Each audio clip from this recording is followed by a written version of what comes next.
Good evening, everybody. My name is Eddie Herndon. Welcome to the Department of Wildlife Resources Introduction to Turkey Hunting Seminar Part 2. Our guest for another week of great turkey hunting information uh, and content to get you ready for the upcoming season. So, really excited about what we're going to get into this week. We will have an opportunity to answer a lot of questions.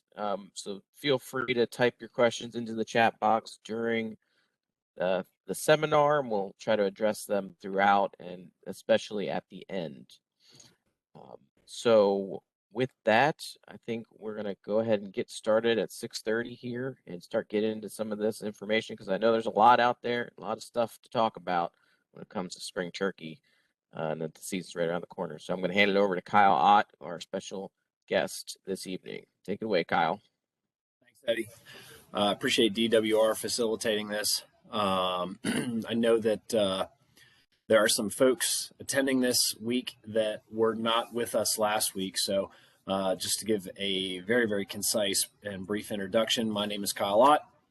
I live in Virginia, and I really like to hunt turkeys a lot. And I've been fortunate enough to kill turkeys in 38 states. I hunted them in 41. So there's a couple there that took their pound of flesh from me, but I'll be back. Nonetheless, I try to spend as many days afield each spring as I can in as many places as I can, but I grew up hunting turkeys in Virginia, and excuse me, of all the places that I hunt, that I love to hunt, Virginia is by far my favorite. So that is how we have come together this evening. I'm also a member of the Mossy Oak Pro Staff, and this is also being done in partnership between DWR and Mossy Oak Camouflage as well. Enough about me. We only have limited time together this evening, so I want to try and be as effective with that time as possible. I do want to make it clear to everybody that there were some connectivity issues last week. I did this from my basement. This week I've moved closer to the modem and connected to it. So the sound quality should be better, the video quality should be better, but you may, as a default or as a consequence, hear some babbling from the kids and some protests from my 5.5-year-old as he protests going to bed at 7 o'clock. It's just kind of going to be the nature of the beast for the evening.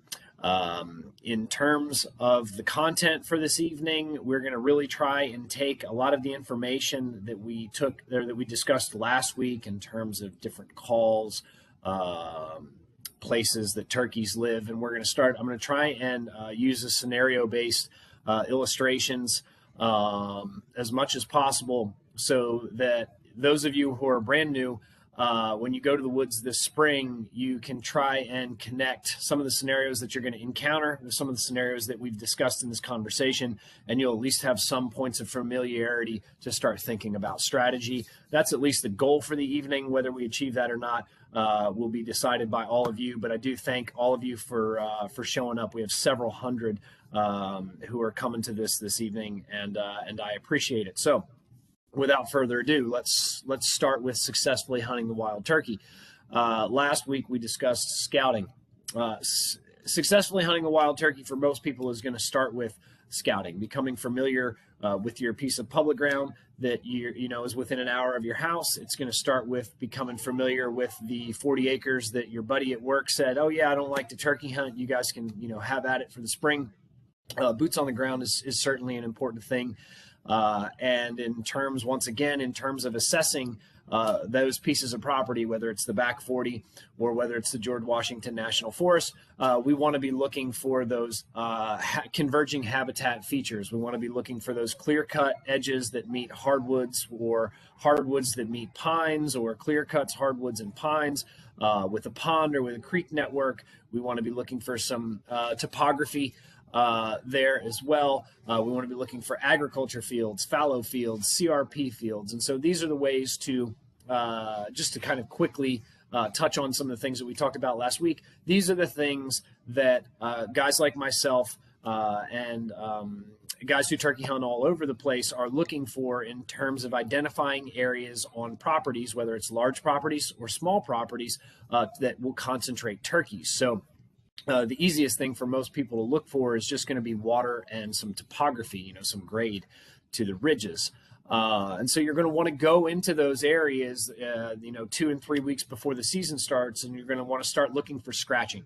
So for those that are attending this that have literally never turkey hunted before, turkeys will walk through the woods and forage, and they will scratch with their feet to remove leaves from the forest floor and expose not so much bugs right now. Maybe the bugs are coming out a little bit, but more mass crops. So you're going to be looking for those white oaks, those red oak reserves.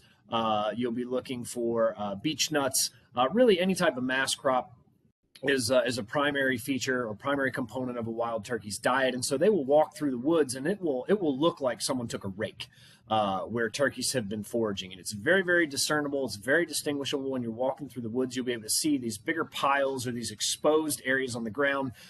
Some people can sometimes confuse them for deer scrapes, but deer scrapes are typically isolated underneath licking branches or some type of branch where the buck can paw out the ground and then rub his preorbital glands on the limb or the overhanging licking branch. These will be random patches that have been completely turned up where you can see some type of animal was in there removing the leaves to expose the forest floor. And so that's turkey scratching. The other thing that you can be looking for is obviously turkey poop. The way that the turkey, I should say the turkey digestive tract and the way that their poop is very, very distinguishable. A gobbler or a jake will have a J-shaped fecal matter, and it will be there'll be a white crust on the tip of it. That's the acid. So that's one way that you can distinguish between gobbler poop, and hen poop will just be a longer, smaller piece of poop with a white crust on the top of it. Obviously, you want to be looking for scratching. You want to be looking for poop. If you are on the edges of ridges or out on ridge points, you can start looking for feathers, because obviously turkeys fly up to the roost and they spend the evening in the roost, and a lot of times they will lose wing feathers in that process. And you can really start to put all of this together in terms of your boots on the ground scouting. And so what this is telling you is, hey, here's an area that turkeys have fed through. There's still some mass crop that's remaining and left over from the winter. Hey, here's a place that turkeys roost. And so you have some familiarity with that property, whether it's a 10,000 acre piece of public, whether it's 1 million acres in the national forest, or whether it's the back 40, 20 minutes down the road. You now have an idea of the areas that turkeys are utilizing. And so as a hunter, what you should be doing is finding this sign and trying to connect the dots.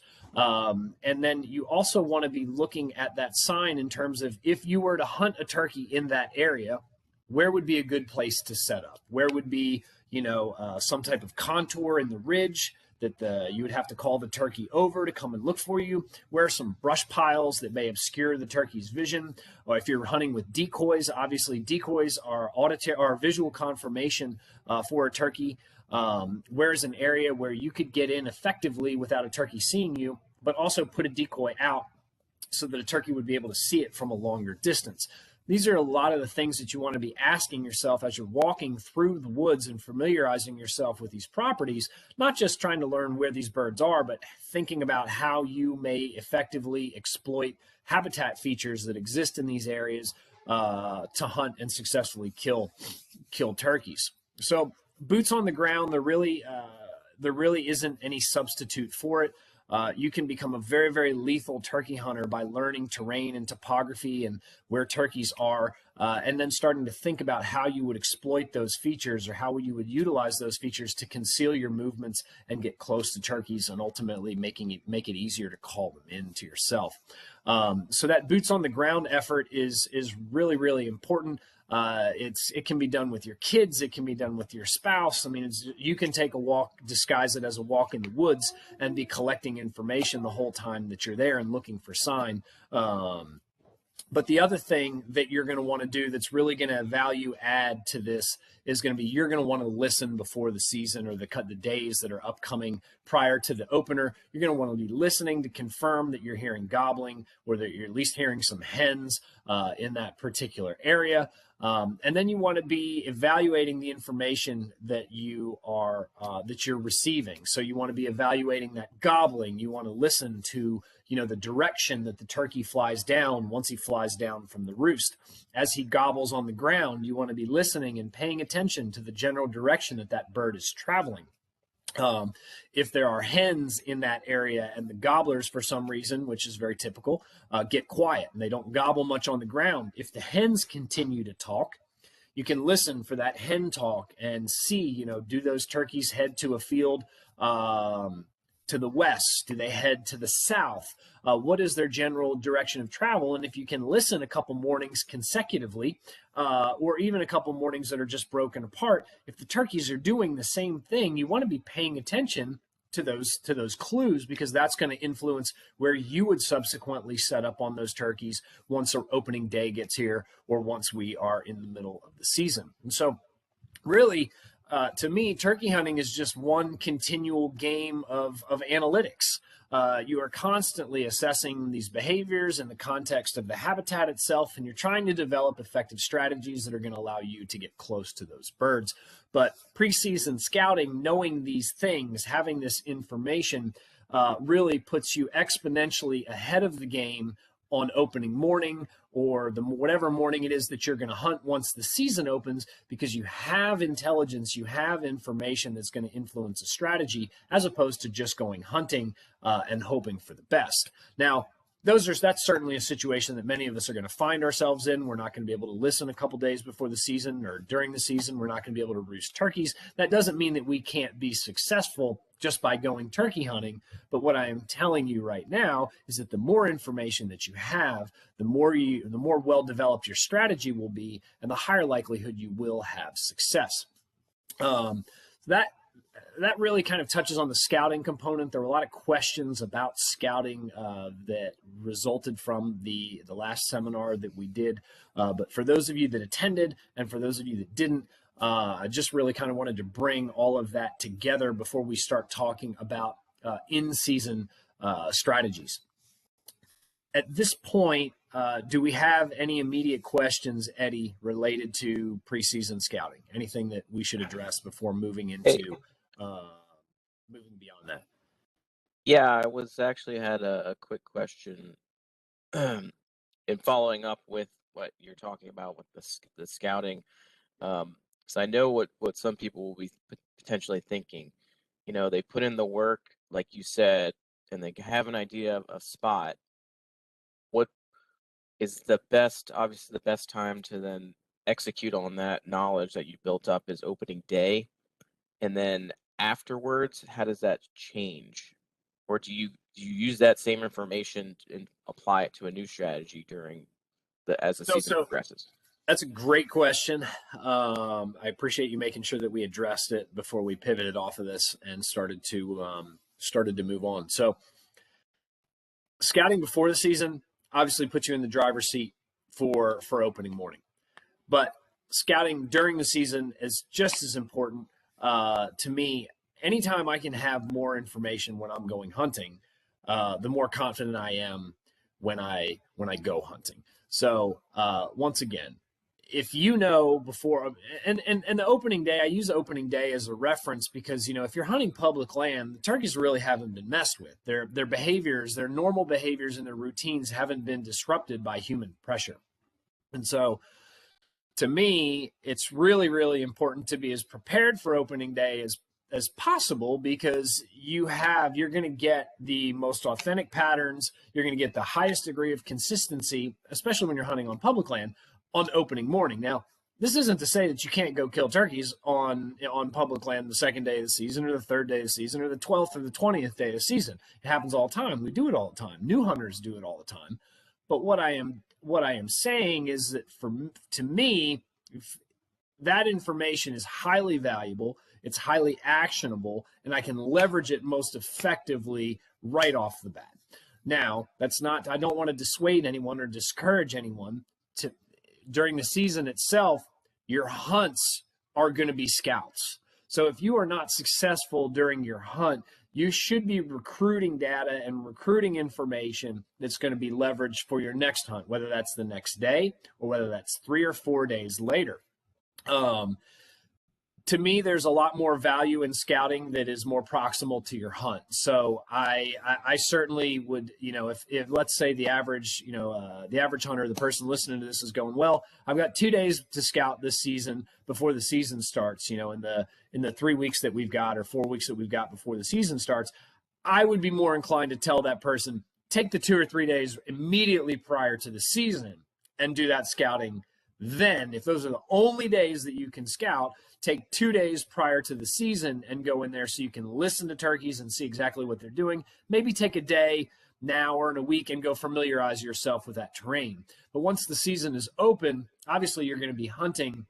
And once again, I don't want to be repeating myself without purpose, but your hunts should be accumulating and collecting information that's going to make you more successful for the next subsequent hunt. You're always paying attention to what did the birds do today? What did they say today? What direction did they go today?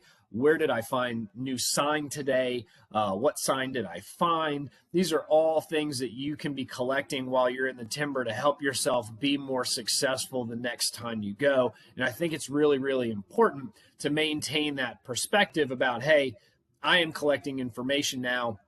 Certainly it's a beautiful day in the woods, but if I don't kill one today, what am I doing to help myself be more successful the next time that I go out? The other thing too that's pretty consistent with turkeys in a lot of Virginia. The southwest part's kind of different because the mass crop varies so much. But if you're on a small private farm or a large private farm in the state of Virginia, and assuming the habitat hasn't changed much, the contours haven't changed much, turkeys tend to have these annual behaviors and use areas annually and have preferences for certain areas annually. So if you get on a new piece of private ground or even a new piece of public ground, for example, that has a lot of food features that aren't going to require the birds to disperse all over the place, you're aggregating this information for the future to make yourself more effective. I always, in terms of scouting, I will say during the season, I know it takes a lot more effort and time is of the essence to everybody. Everybody's got families, they've got jobs, they've got a million responsibilities, they're trying to pay the bills. But if you can roost a turkey the night before, you are just night and day ahead of everybody else in terms of going into your hunt the next morning. We'll talk about roosting a little bit more, but just like everything in life, the more effort you put into it, the more successful you're going to be. We all have constraints on our time, but I would tell anyone, if they have a free afternoon, if their wife says, hey, I'm going to take the kids to Chuck E. Cheese during turkey season, that person doesn't, and they want to be a turkey hunter, they want to be good at turkey hunting, and it doesn't click in their head, wife's taking the kids to Chuck E. Cheese, I should go to the woods for 2 hours. We just got to be thinking like that if you really want to be successful or have a chance at being successful at this whole thing. So take opportunities as they materialize to spend time in the woods, familiarize them with yourself and the turkeys. If you get the opportunity to roost a turkey, absolutely maximize that, because you can get close to that turkey in the dark the next morning and you have a much better chance of killing him right off the roost. Do we have any follow-on to that, Eddie? Well, I think there's some good questions coming in, so maybe we can just address some of them now, if that's cool with you. Absolutely. And if you can read them off and see them, but there's a couple that are talking directly about the range of a turkey, how far away they should be when you see a sign on the ground. Are they, how far are they, generally speaking, from that, and flying off the roost and moving around? It seems like the general behavior kind of thing is a good question. Okay. Yeah, absolutely. And yeah. It's a relative question as well. So in areas of the state or in the country where food is more sparse, the turkey's day-to-day routine, day-to-day movements are going to be much more vast. So turkeys in the southwest part of the state, in the big timber and down in the national forest, they can cover a lot of ground. I mean, you can be talking about a turkey that's going to cover over a mile. Absolutely no problems, because that bird is moving from food source to food source or looking for hens. The density down there is a lot lower, so that turkey may spend a lot more time walking around looking for hens that are receptive to be bred. So the forage, the food availability is a huge factor there, as well as the density. The hen density there is going to influence how nomadic that turkey could possibly be. Like I said, turkey down in that part of the state can easily do over a mile, no problems. Their roosts, although they do have areas that they prefer, the roosts in that part of the state can, a turkey may move 3/4 of a mile, a half mile, a mile between one morning and the next. I would go ahead and say that in most areas of Virginia, in terms of, the Tidewater, the Piedmont, let's just exclude the southwest corner from the state. In most areas of Virginia, the habitat and the forage availabilities are much more desirable, and so those turkeys are probably going to stay, inside of, they'll stay inside of a mile and tend to roost in the same general areas within 100 to 200 or within 100 to 300 yards, assuming that the turkey hasn't been blown off the roost. Those turkeys will typically roost within 100 to 300 yards in the same general area from day to day.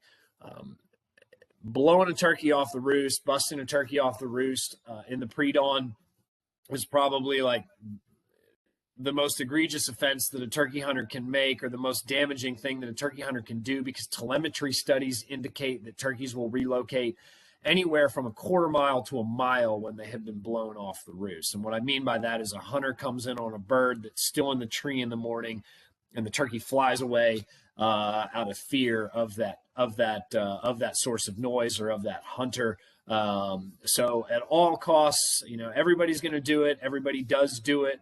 But at all costs, we really want to try and minimize the number of times that we're blowing turkeys off the roost. Novice turkey hunters obviously are just going to get it. It's going to happen. They're going to get a feel for it. But the goal is really to minimize those types of mistakes.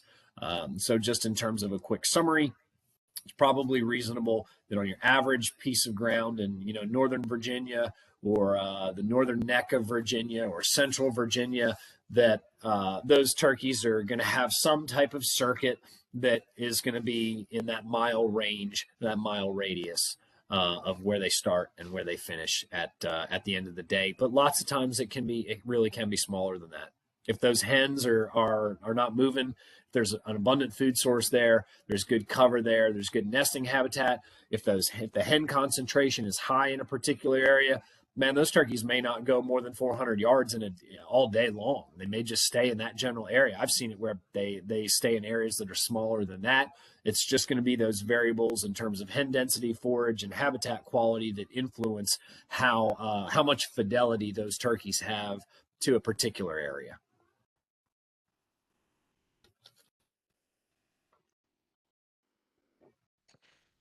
Yeah, that's all. I think the natural follow-up to that would be once you've kind of located them, in a sense, with maybe some of that pre-scouting you talked about, or listening, or knowing where they're actually roosting. Yep. What's the strategy when come actual hunting? So you've done your homework. You've found the sign. You've confirmed that turkeys are there based on the sign. You've gone and you've listened and confirmed that you have some gobbling turkeys or some hens that are actively yelping in that area. Let's just assume that all that has been done. Okay. So this is the scenario that we're going to lay out here.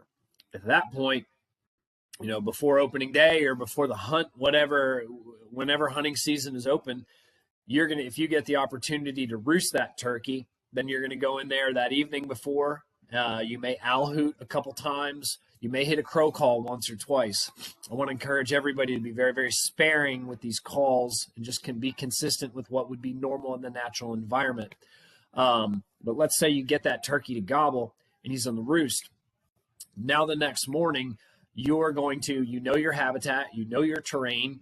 You're going to get up really early, 2 hours before dark, an hour and a half before dark, and you're going to quietly sneak in within 125 yards of that turkey. Now, I'm going to encourage novice turkey hunters and introductory turkey hunters to run decoys.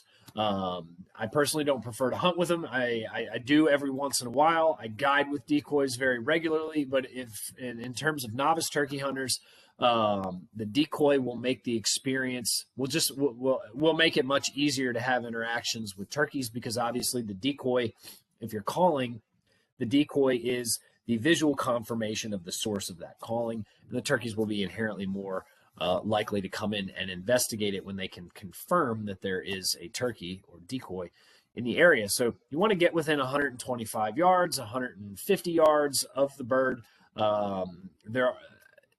There are people that get closer to that. I like to get closer than that. But for novice and introductory turkey hunters, you want to be just outside of eyesight. Get in very, very early. You maximizing the cover of darkness to conceal your movements, to be able to walk slow. You get the decoy set up at 25 or 30 yards, and you're going to get set up in the darkness, and you're going to sit there and you're going to wait for that bird to start gobbling. I guess at this point, Eddie, what we're going to go ahead and do is we will just use this as a segue to transition into basic strategies for fly down turkey hunting, which was the next bullet point on the agenda for this evening. Excuse me. So you've gotten within 125 yards or 150 yards of this turkey that you roosted the night before. Or if you didn't get to roost him the night before, you're going to show up in the area that you have identified has turkeys based on your scouting. Excuse me. And you're going to wait for a turkey to gobble. So let me kind of reconcile these two different scenarios one at a time. If you've already got the turkey roosted, you know where he's at. You can drop a pin on Google Earth. You can drop a pin on Onyx.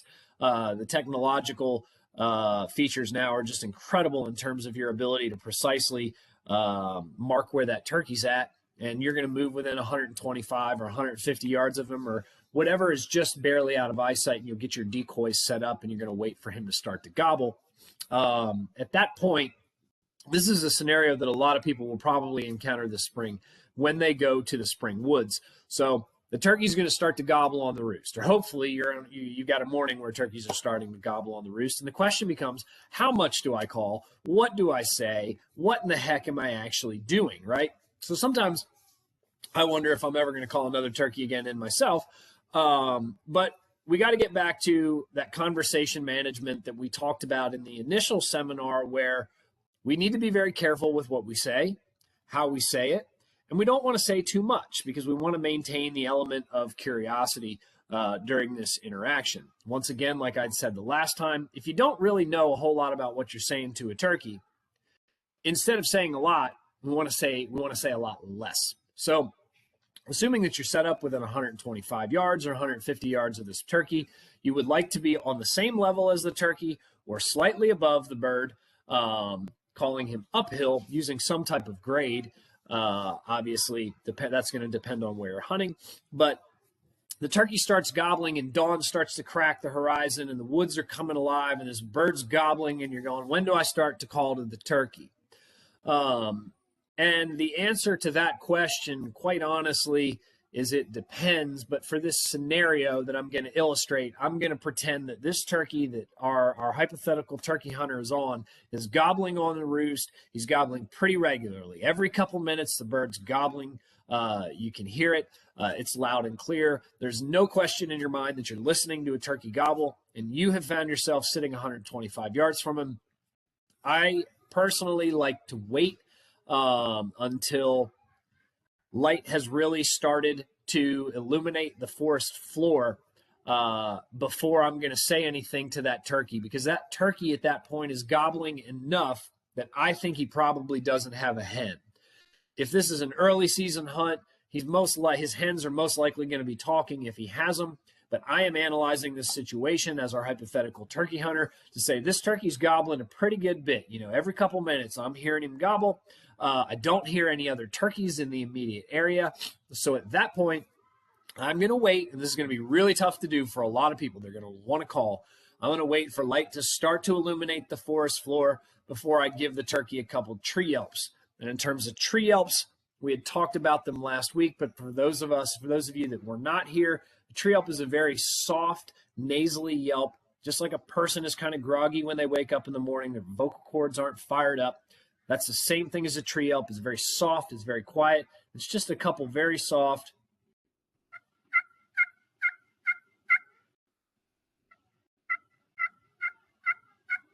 very soft, very quiet. In this situation, let's say that the gobbler answers that call. Wonderful. He has honored us as a hen. We are now in the game. We have engaged the turkey, and we have started to develop a strategy. We've got this strategy going where we want the bird to come to us, but we first had to introduce ourselves to the turkey. So at that point, the bird gobbles, maybe double gobbles, pow, pow. You're sitting there like, man, this is incredible. I just want to keep calling to the turkey. And I would encourage most of you not to do that because it's going to be counterproductive. I would evaluate the bird at that point. If the gobble sounds like it's facing you, like he's gobbling at you, you have that bird's attention. There's a high likelihood that that may be enough just to cause the bird to pitch in your general direction. But maybe 3 or 5 minutes later, if the turkey's still sitting on the limb, gobbling at that point, it's not going to hurt to put your name back in the game and just give him a couple basic, really soft tree yelps again. Maybe a cluck.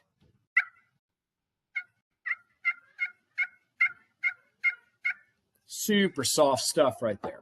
The turkey gobbles at that again. Once again, he's honored you as a hen. That is the goal. At this point, assuming that I haven't heard any other hens in the immediate area, I'm probably going to put that call down, and I'm going to sit there and I'm going to wait to see what that turkey does. You have called to him. He has confirmed you as a hen. And as hard as it's going to be to listen to that turkey sit there and gobble and gobble and gobble and gobble, what you need to be thinking is the more he gobbles and I'm not answering him, the more his curiosity builds, the more he's inclined to come in my general direction. And at that point, I'm going to put that call away. Maybe I call to him one more time, but minimizing the calling gives the bird the opportunity to know that you're there, but also pique his curiosity.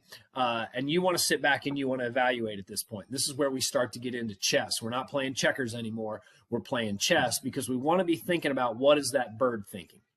We want to be evaluating what that bird is doing. So we have pitched ourselves as a hen. In my opinion, you have not asked a turkey to come to you until you go silent on that turkey. So I'm going to go completely silent on that turkey at that point. And the next move is going to be his. He's going to have the option to stay in the tree, which he's not going to do. He's going to have the option to fly directly down in my direction. He could fly straight down and start gobbling on the ground from the same general area, or he can pitch away from us. So the desired result is that the bird pitches in our general direction.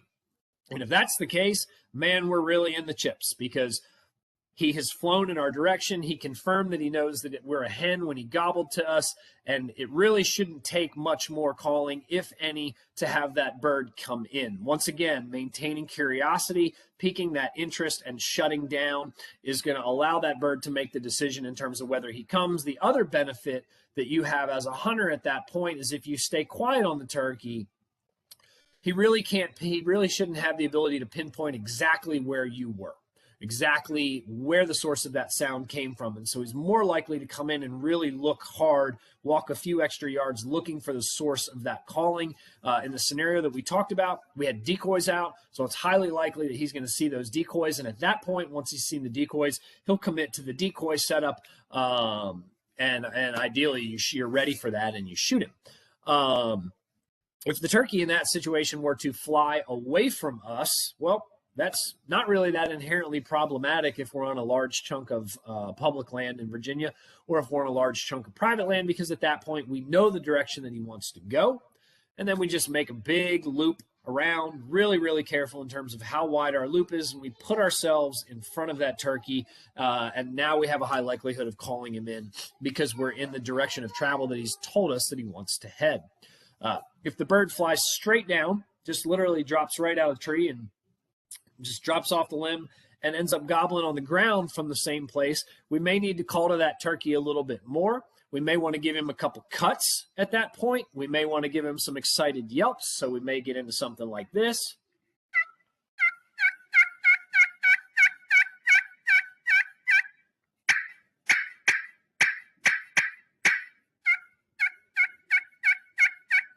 We're going to intensify the calling. We're going to have more inflection into it. It's going to be more excited.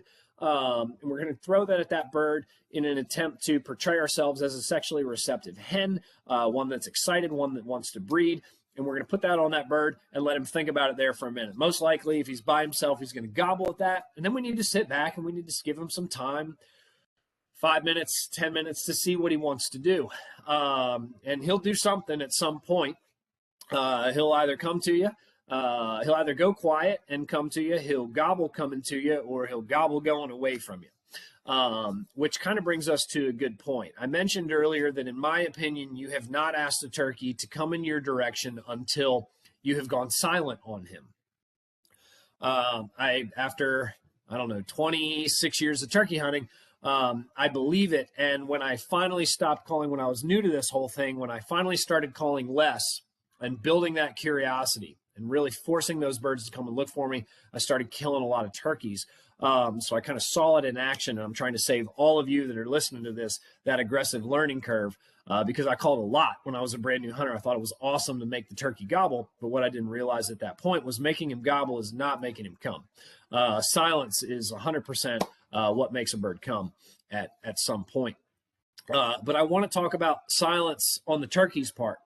There will be plenty of times during this game of checkers or this game of chess where the bird is going to go silent on you. And most of the time when a turkey goes silent, he's doing something. And if you have been calling to him and he goes silent, you should get in your gun and you should be ready to shoot that for that bird to surprise you. Because like I said, when a turkey goes silent, most of the time he is doing something. Most of the time he's on the move. Now, you can never say never and never say always, because there will be times where a bird will go quiet for 10 or 15 or 20 minutes on you, and then the next time he gobbles, he's in the same darn spot. And now you've got yourself a situation when that happens. But a lot of the times when a turkey goes quiet on a turkey hunter, he is either coming to you and he's committed to start looking for you, or he is leaving you, and the next time that he gobbles will be away from you. But you want to understand that that silence means something, and you want to, in my opinion, if a turkey goes silent on you, your default response as a turkey hunter should be to get ready, get in your gun. Don't take your safety off yet until you can see the bird and you've confirmed that it's a tom, but get in that gun, get your head down, and start aggressively scanning with your eyes, because a lot of the time, 60 or 70% of the time, that's when that bird is coming. And if you're not ready for it, what you're going to have is you're going to have a situation where you're not in your gun's sitting in your lap or sitting somewhere else, and you're going to be looking through the woods and you go, oh my gosh, there he is, and I'm not ready to kill him. And that's what we're trying to avoid with these seminars and with these scenario-based illustrations here, is to help you guys be more successful and have more quality interactions. And it can be really frustrating when this happens to you.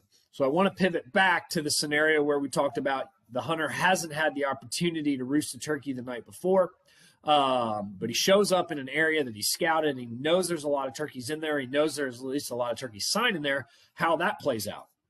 Quite honestly, it plays out the exact same way, except that hunter is not going to be able to get as close to those turkeys, especially in the open season, the early season in the Virginia woods. Our woods are really, really naked. In the hardwoods, you can see a super long way.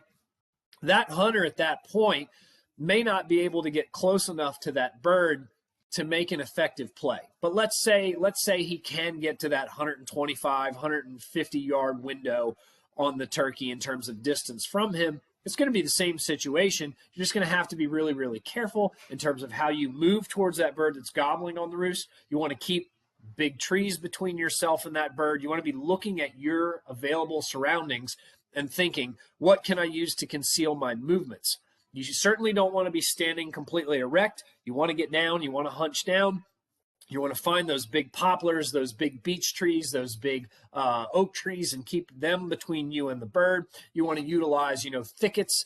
Use whatever is available to you as you're moving in on the turkey to conceal, give you full cover and concealment as you're moving in the direction of that bird. This particular hunter is going to want to leverage all of those things to get as close as possible. And once he gets as close as possible to that turkey, and I say close as possible, meaning to the point where that hunter is concerned that that turkey is going to be able to see him.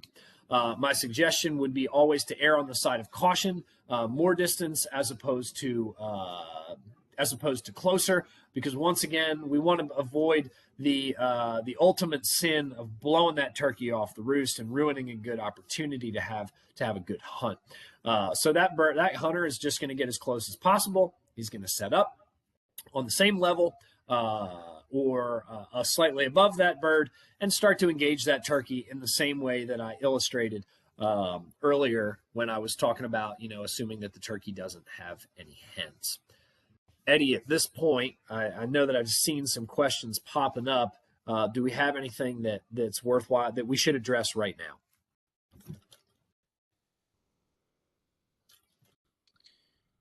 Yeah, there's a lot of questions in various topics. So, what were you thinking about doing next?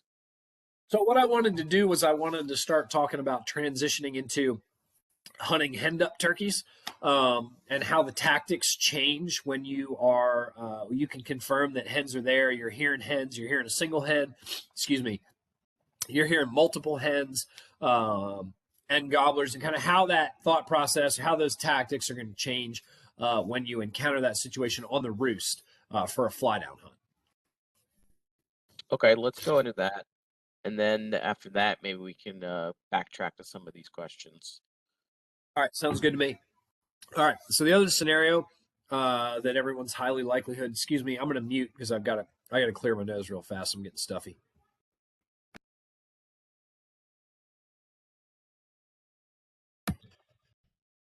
All right, sorry about that. The other situation that everyone is likely to encounter this spring when they head to the woods is hen'd-up turkeys. And what I mean by that is turkeys, gobblers that are roosted very, very close to the hen flock, and you are listening to those turkeys gobble, and you're listening to those hens engage those gobblers, and they're all responding to each other. And it sounds awesome, but you're sitting there and you're thinking to yourself, man, how am I going to call this flock of turkeys into me? And there are lots of different thought processes on how to initiate those conversations. There's a million different ways to skin a cat, but my general thought process is to initiate a conversation and with that flock and see who is most receptive to that. So assuming that, let's go back to the same situation. You've roosted a turkey, but the next morning you get there and you're set up and there's turkeys gobbling and there's hens yelping and cackling in the tree. And it's really this exciting kind of kinetic scenario where there's a whole lot of stuff going on and you're trying to think, what am I going to do? So in my opinion, I don't want to start that conversation in a confrontational manner with the gobbler or with the hens. And so I'm going to go with some basic tree yelps like we just talked about. But at this point, you're going to need to be more engaged in this conversation than when you were trying to call to a single turkey, a single tom, or a single gobbler. The concept of calling a single gobbler is just to pique his curiosity and get him to move in your general direction to come investigate the calling. And it's a much easier thing to do because the turkey in the spring has a biological predisposition to want to be with hens. He wants to breed. And so it's normal for that bird at that point, if you've become very quiet, to come to you. Well, in the situation that we're talking about now, we're talking about turkeys that have hens. They have their basic needs right in front of them. They're going to get to breed. And the question becomes, what's the strategy? What is a good way to try and initiate a conversation with these birds to get them to come to us? And so once again, I want to initiate a relative low-key conversation initially to see who's going to bite on my calling. So if I tree yelp a couple times and the tom or the longbeard answers me multiple times, I know that I'm more engaged with that tom than I am with those hens. But if I tree yelp a couple times and those hens start to engage me or they start to yelp more, they start to cut, they start to become agitated, at that point, I know that that conversation has shifted away from that gobbler to trying to agitate that hen and call that hen in. So once again, we're back to, excuse me, once again, we are back to the concept of conversational management. We're back to the concept of really having to pay attention and analyze this situation that's unfolding in front of us to try and leverage it for our own success. So if the gobbler is answering me really, really well, let's say that the hens haven't really acknowledged me much, but they're still calling. But the gobbler has answered my calling every time I've thrown it out there. At that point, I'm going to really intensify my calling. I'm going to yelp to that bird. I'm going to cut to that bird. I may hit a fly down cackle to that turkey as well, because what I want to do is try and entice that gobbler to fly down in my direction before he flies down to the hens. And I also want to communicate, if I hit a fly down cackle, which is a really aggressive cut essentially that a turkeys occasionally do when they fly down from the tree, I also want to communicate to that tom that I am the first hen on the ground at that point as well. So there's kind of a multi-dimensional aspect to that strategy. If he flies down to me, or if he's really excited by my calling and I can get him to pitch in my direction, great. We're more than 3/4 of the way through the battle, because he's foregone the flock at that point and he's coming to me. And in that situation, once again, you're probably going to want to keep calling pretty aggressively to keep that bird moving in your general direction before those other hens fly down and take him away from you. However, if you're in the situation where the hens are more engaged with you, or you are agitating one of those hens, you're going to want to start to intensify that conversation to confront those hens. And really, one of the most basic and really probably the best strategy for a novice turkey hunter or newer turkey hunter when you're engaged with a hen is to duplicate whatever she is doing. So if she is yelping aggressively, you're going to want to yelp aggressively back at her. If she is cutting aggressively, or doing a lot of excited yelping and a lot of excited cutting, you're going to want to duplicate those calls and go right back at her with that, because you probably have the boss hen in that situation. And what you're trying to do is you're trying to get her to want to confront you, close the distance, and come into your calling, and she's going to bring the whole flock with them. You'll have hens, excuse me, you'll have hens, you'll have jakes, you'll have the whole flock. The gobblers will a lot of the time come with that hen that you have agitated, because typically the mouthiest hens tend to be the lead hens in their social structure. So what she does, the other turkeys will subsequently follow. This is none of the things that I'm talking about here when it comes to henned up turkeys are written in stone. These are just good general strategies and analytical approaches that you can be employing when you're analyzing these situations to try and intercept or try and manipulate these turkeys to come inside gun range or come in your general direction with calling. There is also the possibility that the hens want nothing to do with you. And that although they have acknowledged your calling, and maybe the gobbler has acknowledged your calling, that those hens may not be seeking confrontation, and they may pitch in the general direction that is completely opposite of you. It happens a lot. And what you will encounter in these situations frequently is the woods that were once really ruckus, and there was lots of things going on, very dynamic, now go silent. And what's happened in those situations is those hens have flown down, those gobblers have flown down with those hens. Those gobblers no longer really have much reason to continue gobbling because they have hens in front of them. So those gobblers resort to spitting and drumming and displaying and posturing for those hens as those hens move in the general direction that they want for that particular morning. So it's not unusual at that point for the woods to go completely quiet. And so this is something that I want new turkey hunters, anyone that's listening to this, to expect to encounter and to handle appropriately, because sometimes what I have heard is that hunters at that point, once the woods go quiet, is they want to go walking directly up to where the turkeys were. And what happens is they end up scattering and blowing that whole flock out, within 100 yards of where the source of where they had last been, just kind of out of carelessness. So one of the more effective strategies at this point is, if you can occasionally pull a gobble out of those gobblers when they move away, you don't want to be peppering those turkeys with calling.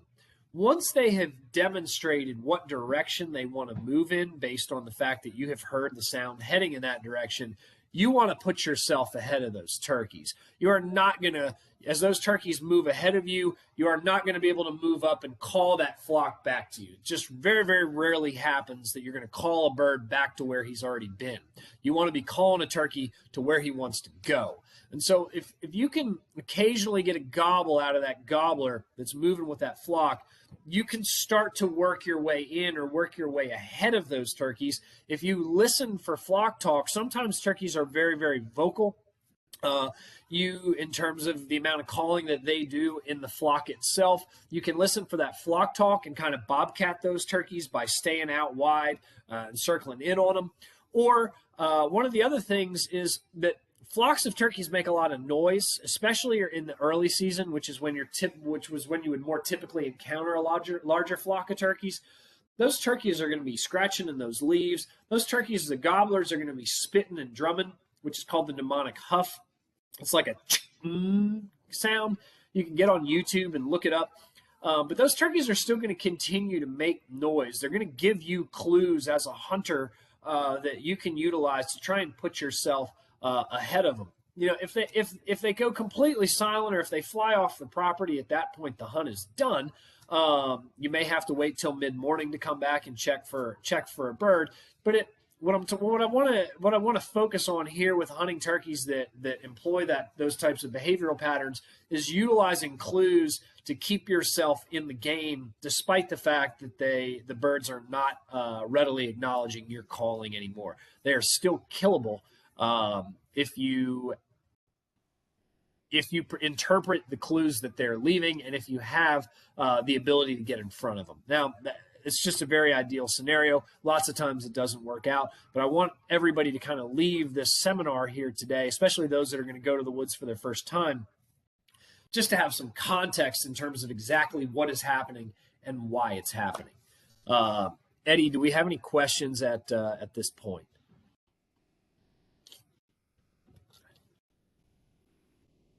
Yeah, we have some questions from the previous sections that we can get into now, if you want. But I have a question that maybe it's more related to what you were talking about. Is what's your strategy if you hear nothing, you don't see any turkey, and you just don't know what to do? You're sitting there, haven't heard anything. Do you start moving around? Do you call it a day? Great question. Phenomenal question. And it's something that every single one of us, myself, my close friends, and if folks that are attending this right now spend enough days in the woods this spring, you are absolutely going to encounter this. So I think that there are intelligent ways to handle that particular situation that could lead to success later on in the morning. And there are reckless ways to handle that situation that most likely will not translate into success. And so from a strategic perspective, one of the things that I want to hit on here is that when you look at turkey hunting, or when I look at days where I kill turkeys later on in the morning, or an hour after fly down, or 4 hours after fly down, what I often, when I look constructively at the decisions that were made in that morning, most of the time I had a plan, and most of the time that plan minimized mistakes. And what I mean by mistakes is that we don't want to be bumping turkeys.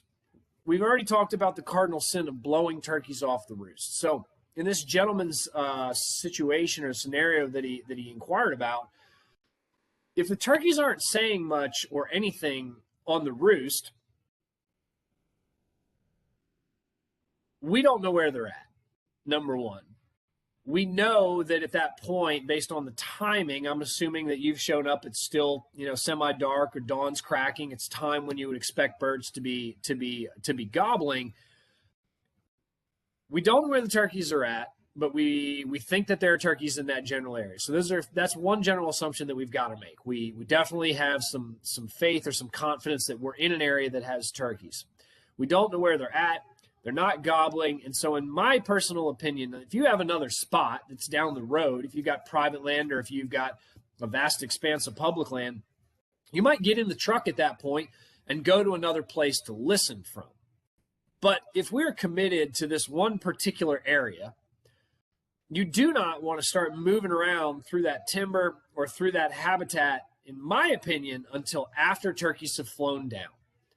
So I personally, if I'm committed to an area like that and I am not hearing any gobbling, I'm not hearing any hen talk, I've got zilch, nada, nothing, but I have faith in that area that there are birds there for whatever reason, I'm going to personally wait until 30 minutes after fly down. So fly down is probably, I don't know, 40 minutes after sunrise, 30 minutes after sunrise, somewhere in that, maybe 20. It just depends. Once the ground is well illuminated, if you were a turkey, what you need to ask yourself is, if I was a bird that depended on my eyesight and I had to walk around in the woods with predators all over the place, would I be comfortable being on the ground now?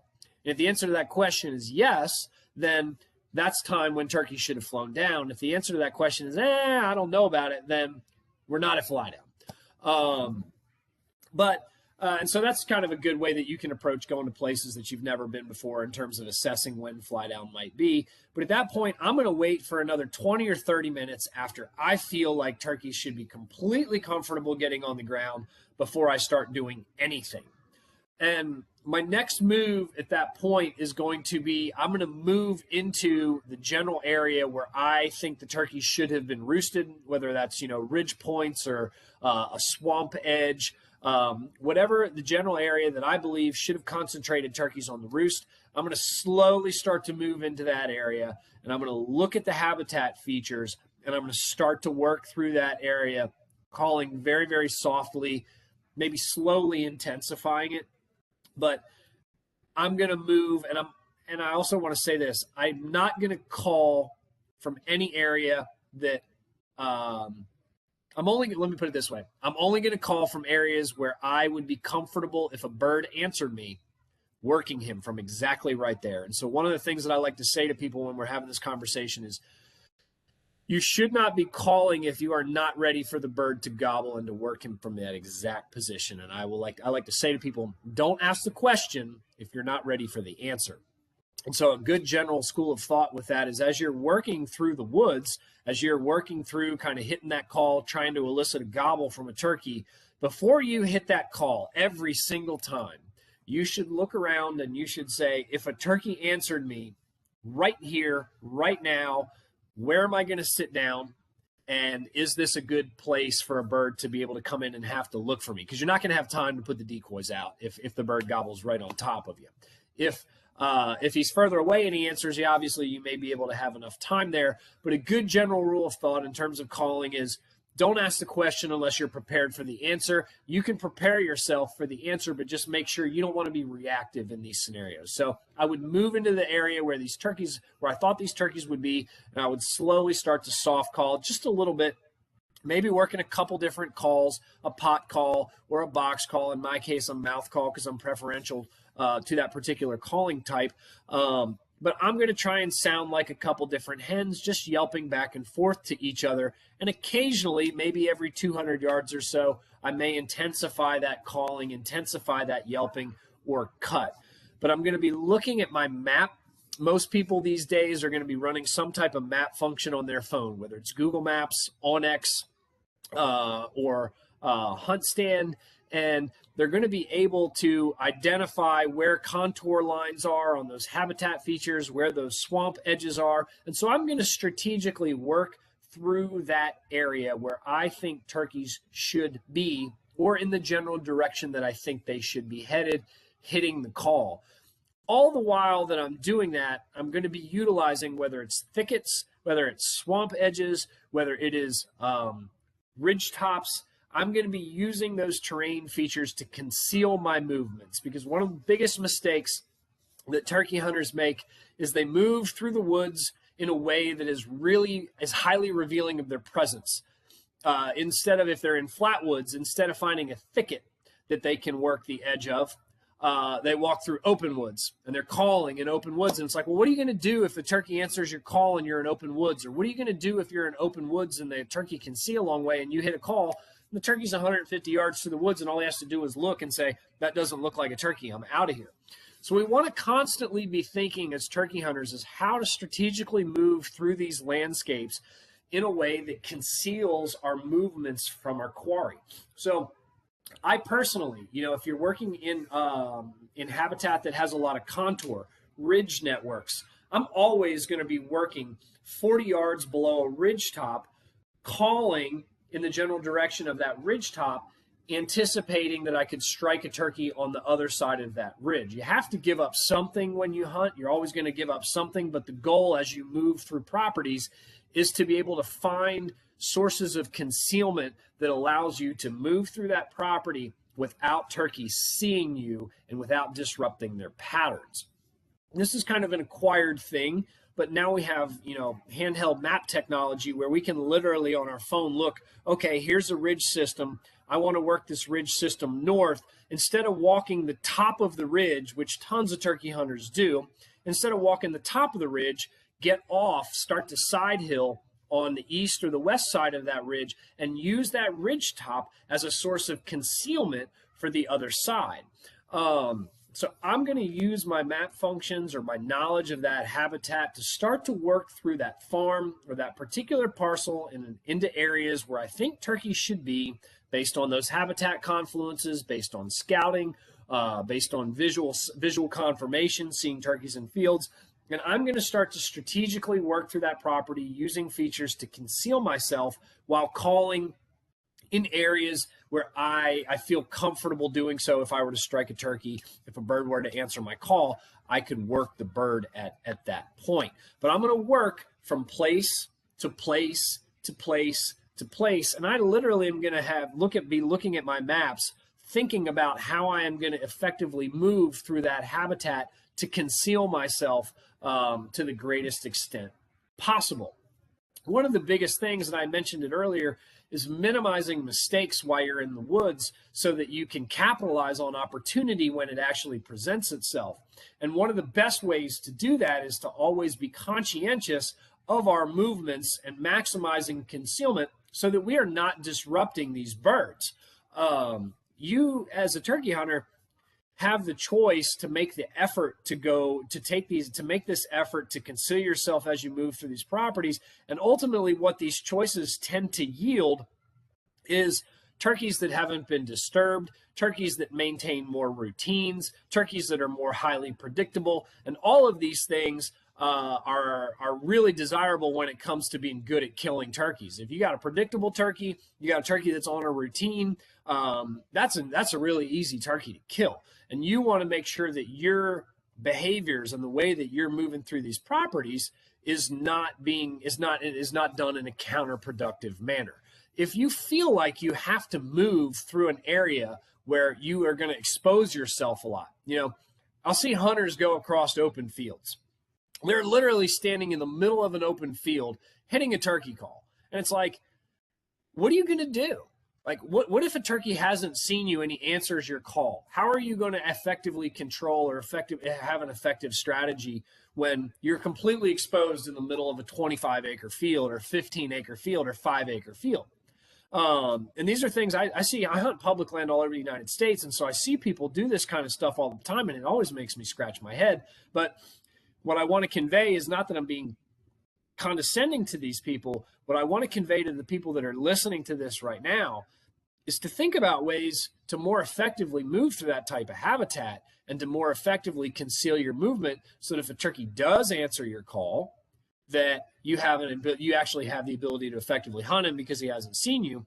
Or if you have to move, once again, through these areas that are high exposure, you're not actually running a turkey call. Like, you could use a crow call, for example, if you moved across a field to make a turkey gobble, but it wouldn't bring attention to you. There are ways to be creative, and sometimes you just have to move through these areas of high visibility, and you just don't hit a call at all. You're not doing anything that would entice a bird to look in your general direction or move in your general direction. And that's an important note that I also want to hit on here. When you call, you should be calling with purpose. We don't just want to be randomly walking through the woods, hitting turkey calls, hoping that a turkey answers our call. because we could be in a position of disadvantage. We could be in an area where our setup would be bad, or a turkey's going to see us really, really easily. So when you're calling to a turkey, you're obviously trying to communicate that you're a turkey. You're trying to get a bird or a gobbler to disclose its location, but there's also the possibility that when you hit that call, that turkey starts to come in your direction immediately. And that's why it's so important to always be ready for that and to have anticipated that opportunity before it actually happens so that you can capitalize on it. The other part of that is if you are just kind of moving through your farm or a particular public piece of public parcel, hitting a turkey call, and you're not prepared for the answer, or you haven't thought that route through, you could have a bird that's never answered you or that does answer you and closes distance really, really aggressively, and you're going to bump that turkey before you ever realize that you were going to have an opportunity to kill one.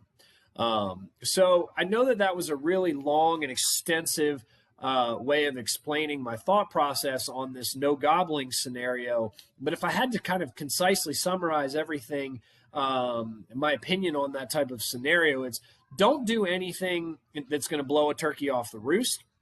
Probably stay quiet because you don't want to be an anomaly. You don't want to be the loudmouth hen on a foggy, humid morning where no other turkeys are gobbling. It's not natural. It's not normal. It's probably not going to work. So you want to give those turkeys time to get on the ground. You don't want to be moving around through the woods, blowing them off the tree. Sit there, take in a beautiful morning, and sit there for 30 minutes until they've flown down, and then start to construct a strategy for how you're going to move through your particular property or your particular public parcel in a way that conceals your movements, and hit it while hitting a turkey call in areas that you think turkeys should be. Anything else, Eddie, right now?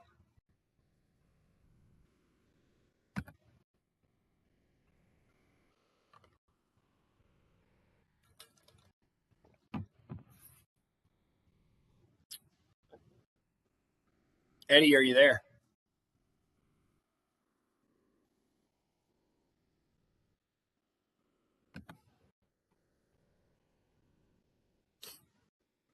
Okay. I'm going to assume that Eddie is still there and that I still have. Kyle, can you hear me? Yeah. Can you hear me, buddy? All right. Sorry about that. Yeah, I'm not getting my audio is having issues here, but I was thinking, why don't we do a couple rapid fire questions here that I can read off to you, and then we can get into some calling stuff because there's been a lot of questions related to calls. But I can't really hear you, so just give me a thumbs up if you're good with that. Absolutely. All right. Do turkeys eat horse nettle berries? I'm not sure about horse nettle berries, but turkeys do love berries, yes.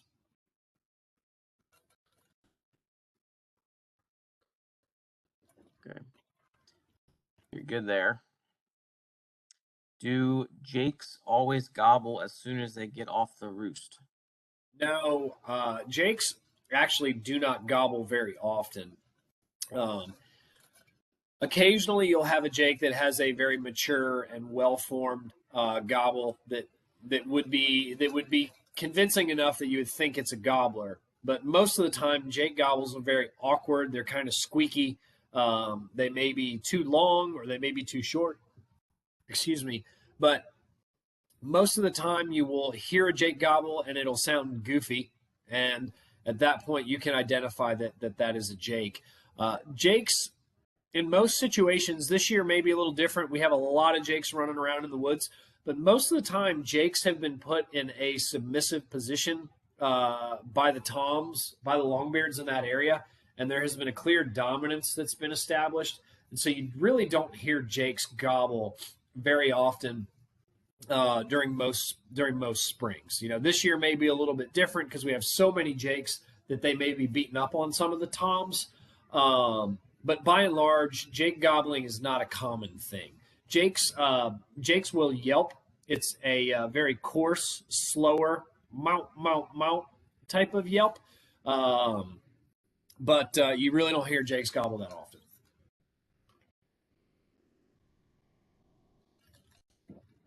Okay. Can you hear me okay? Yes. All right, perfect. I got my audio back. So let's see. How important is being in camouflage, really? And for a new person, do you recommend a rifle or a shotgun?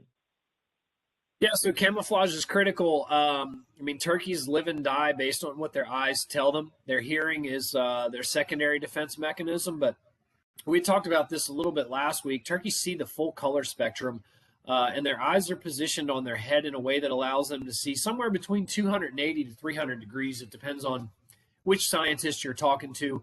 But at the end of the day, they've got three. They can see 3/4 of the way around them at all times. So there are some folks who don't go to a lot of effort with their camouflage, but my general recommendation to people, and I'm a guy that hunts turkeys 40 days of spring, in anywhere from 9 to 12 states of spring. My general recommendation is that you should be making your best efforts to keep yourself really concealed from a bird that lives and dies, based on what its eyes tell them.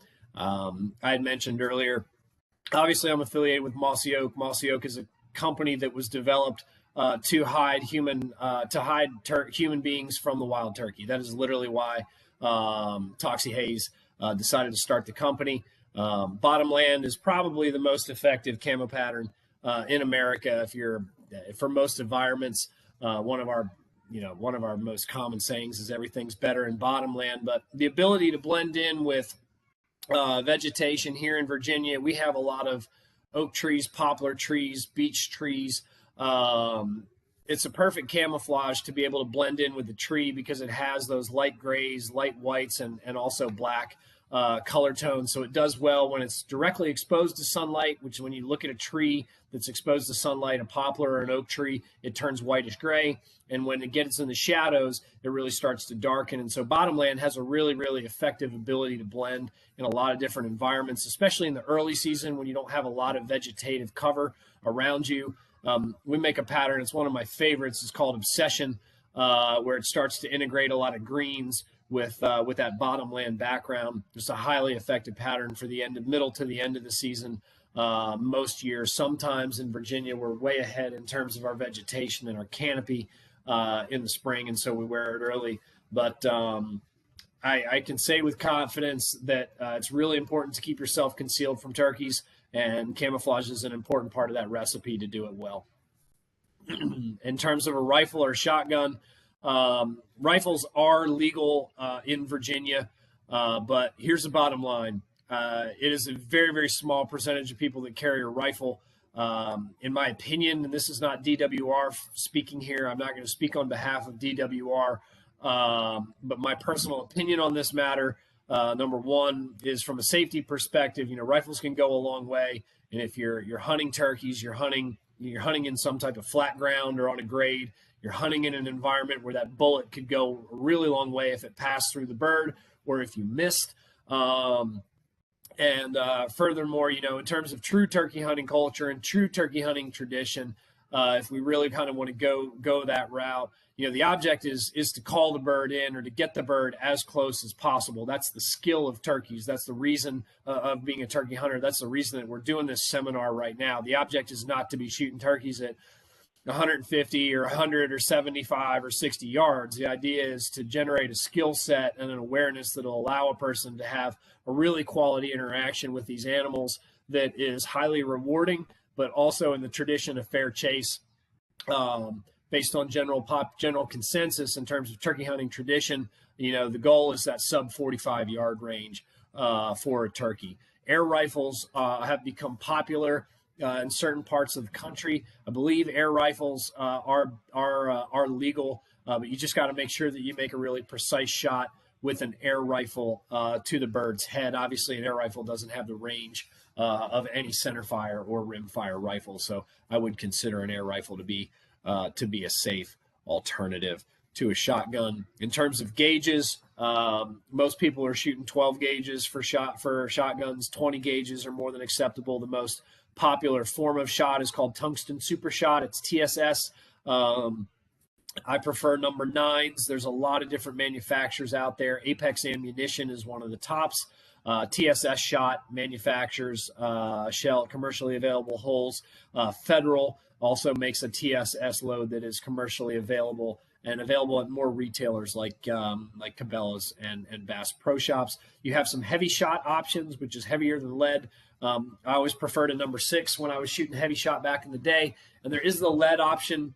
Lead will definitely kill turkeys inside that 40-yard range, but it's still popular with some old school turkey hunters.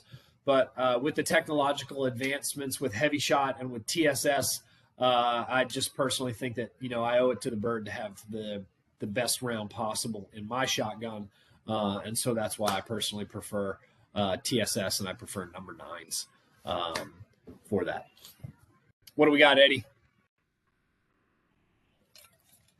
All right, so let's discuss a little bit more about setting up concealment. And we had a couple of questions about using blinds versus sitting behind a tree. And then in that respect as well, if you're going to public land, maybe some tips, some safety tips, or how to handle running into avoiding other hunters while you're out there. Yeah, so let's go with what was the first part of that? So there was a tactic. There was a tactic. Yeah. So, I mean, if you're hunting public land around Virginia, or you're hunting a large parcel of land, carrying a pop-up blind is really an impractical thing. And turkey hunting, based on tradition, with the exception of really the last 10 years, turkey hunting has been, a venture that's done sitting against a tree. Field turkey hunting has kind of changed. A lot of folks are using blinds now, and they certainly are an option that offers incredible concealment. But in terms of public land hunting opportunities, you've really kind of relegated yourself to one particular area. If you're carrying a 20 or 25 pound blind in there and you're carrying decoys in there, there's an impractical aspect of hunting out of a blind on public land. If you're looking at being mobile, that just cannot be denied. If you're hunting on private land, they certainly have become pretty popular with a lot of newer turkey hunters. But turkey, like I said, most turkey hunters, if when you look at turkey hunting tradition, most turkey hunters have been raised sitting against a tree, and that really is probably the most fair chase situation that you've got. I've shot turkeys out of blinds. I've guided wounded warriors out of blinds, handicapped kids out of blinds. My 5-year-old shot 2 turkeys last year out of blinds. But they really have a place, and they really will facilitate success for people when it comes to field hunting and private land hunting.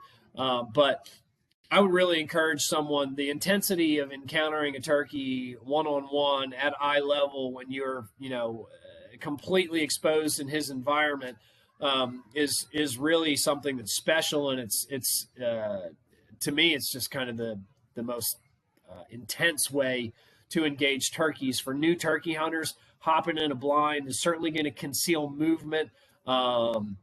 But you're just not going to get that up close interaction with a turkey that you would if you hopped in the timber with them, or if you're going in to hunt a bird that you roosted the night before. I certainly think blinds have their place, but one of the trends that we're starting to see in turkey hunting is people become completely dependent on that blind.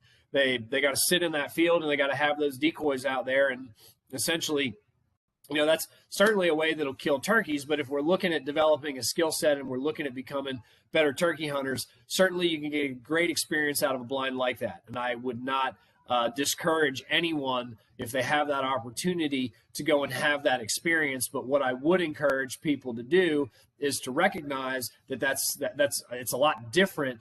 And hop in the woods, or hop outside of that blind and start hunting those turkeys in a way that is not dependent on that blind. It's a tool.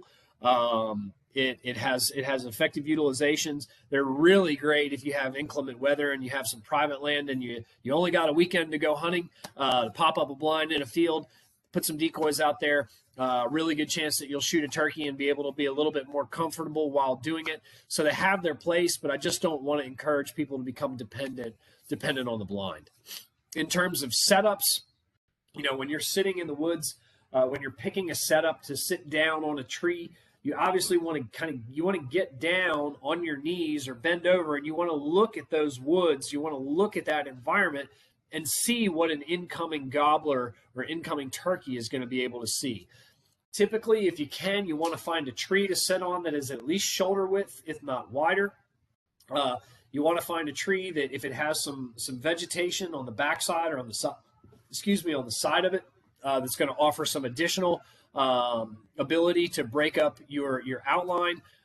Those are the types of trees that you want to be looking at. But when it comes to picking a tree, you want to be looking at the tree that you're going to sit up on, or you're thinking about sitting down on, and look out and assess that landscape to make sure that an incoming turkey, you're going to be able to get a lot of good shooting on an incoming bird. Quite honestly, I'll take a smaller tree with less concealment if it offers better shooting than I will a wider tree that offers way more restricted shooting. There were 2 or 3 or 4 different parts of that question, Eddie. Can you kind of you nailed most of it. Okay. You got most of it. I think there's definitely a little bit of safety concern probably for a lot of new hunters that want to do any sort of public land hunting. Yes. Maybe if you wanted to touch on that side of stuff. Yeah. So when it comes to public land hunting, public land is a resource that we are all privileged to contribute to. Obviously, the hunting population has financed public land, and you want to maintain a conscientiousness of yourself and a general courtesy to other people. And so, we live in a society where we have instant gratification, and we live in a society where we're always thinking me, me, me, me, me, me, me. And you're going to encounter other hunters on public land. That's part of the beauty of the resource. It's also part of the frustrating parts of it as well. And so what I want to say to people who are going to venture out onto public land this year is, if you can walk further, you should walk further. The further you walk, generally speaking, the less encounters you're going to have with people, the fewer trails that will take you to a place that's really, really far away from a parking lot. The fewer the trails that will take someone to a further distance or a further location, the higher the likelihood that they're not going to have an encounter with another hunter. Most people tend to hunt closer to the roads, but as technology has matured and we have maps on our phones, I ran into somebody 4.5 miles from a trail. I had 2 groups of hunters come in on me in Florida 2 weeks ago, 4.5 miles from a trail. So inevitably at some point it's going to happen. But you need to understand that those people are out there and have just as much right to that resource as you do. And hunts are occasionally going to get messed up. But one thing that I want to add to that is hunts should not be being disrupted or messed up based on discourtesy or disrespect. And so the general rule when it comes to hunting public land is, if you're hunting public land and you see someone parked at the gate, you should probably take yourself to the next gate. Now, if there's 50,000 acres behind that gate, that's a different rule. But if you see a car parked at a gate and there's several hundred acres of public land behind that gate, or maybe only 1,000 acres behind that gate, and there are other areas of that property with parking lots, you should continue on because you've been beaten to that spot. That is just the general courtesy. It has worked really, really well for many years.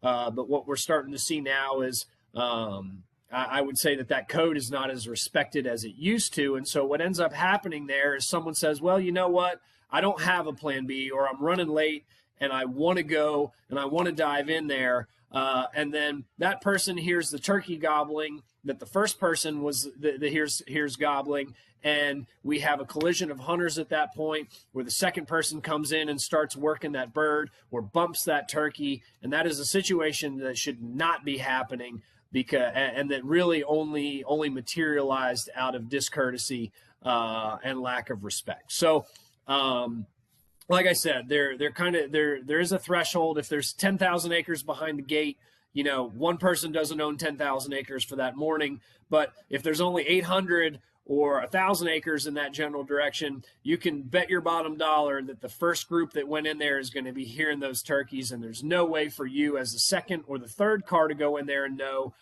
which bird those guys are on, and it's just a completely avoidable incident at that point. You don't want to be ruining somebody else's hunt. You also don't want to put yourself in a position where another hunter wouldn't know that you're there and could be shooting in your general direction. So I would encourage everyone to get to where your spot's early. If you hear another hunter working a turkey, and hunting, most turkey hunters have a very unique sound. Their cadence is very predictable. You can kind of hear the hollowness and coarseness coming off of a call. If you hear a call that you think is a turkey hunter, at that point, in my opinion, and this is what I do when I'm on the road or on public peace in Virginia, I'm out of the game at that point. I got beat. I'm not working that turkey. I need to go find another turkey. I'm not going to try and circle around on that turkey and hunt that turkey. Someone else is already on it, and just common decency and respect requires me to pull off that bird no matter how much it sucks, no matter how hard I work to find that turkey.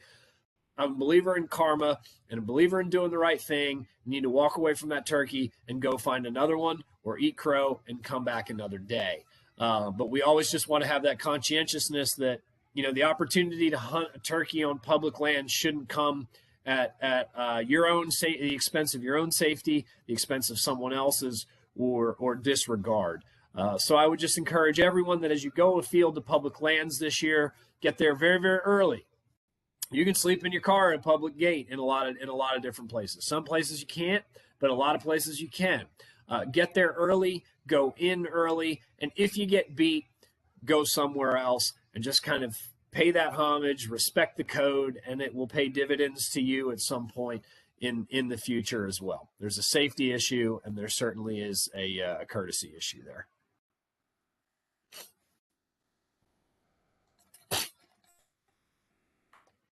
Great stuff. Yeah, I think that really answered a lot of questions and cleared up some stuff there. I got a couple more rapid fire questions for you if you want to go through those. Absolutely. All right. All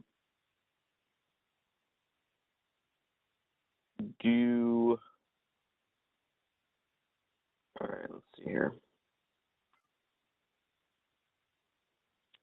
Do you normally hunt alone, or do you hunt with others? And maybe if you're hunting with a buddy, is there a preferred strategy that you have? Yeah, so let's not worry about me. Let's just kind of talk about single turkey hunter versus double turkey hunter strategies. When you're a single turkey hunter, obviously, the turkey is going to isolate the source of your calling to your location. When you have the benefit of a second person there, the turkey is going to be focused on the source of that calling. So when you're a single turkey hunter, obviously we want to maintain that curiosity element. We don't want to be over calling to turkeys. We want to have that awareness that as the bird is coming, if we are calling, that turkey is going to know exactly where we are located. And at that point, if he surprises us, he can win. He can see us before we're going to have the opportunity to shoot at him. But when it comes to two-man turkey hunting, when it's done right, it is absolutely lethal. Because the second hunter, if you got a good relationship with your buddy, you can be selfless. Somebody can say, "Hey, I'll call, you fly, you push up front," and that caller can keep the hunter between himself and the turkey. So, if this, for example, is the gobbling turkey, this is the turkey hunter. The caller is going to be 40, 50, 60, sometimes further, but not. Most of the time, there's no need to be more than 60 yards behind.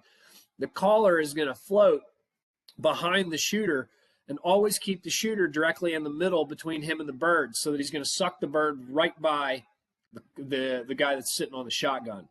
You can float. We call it float calling.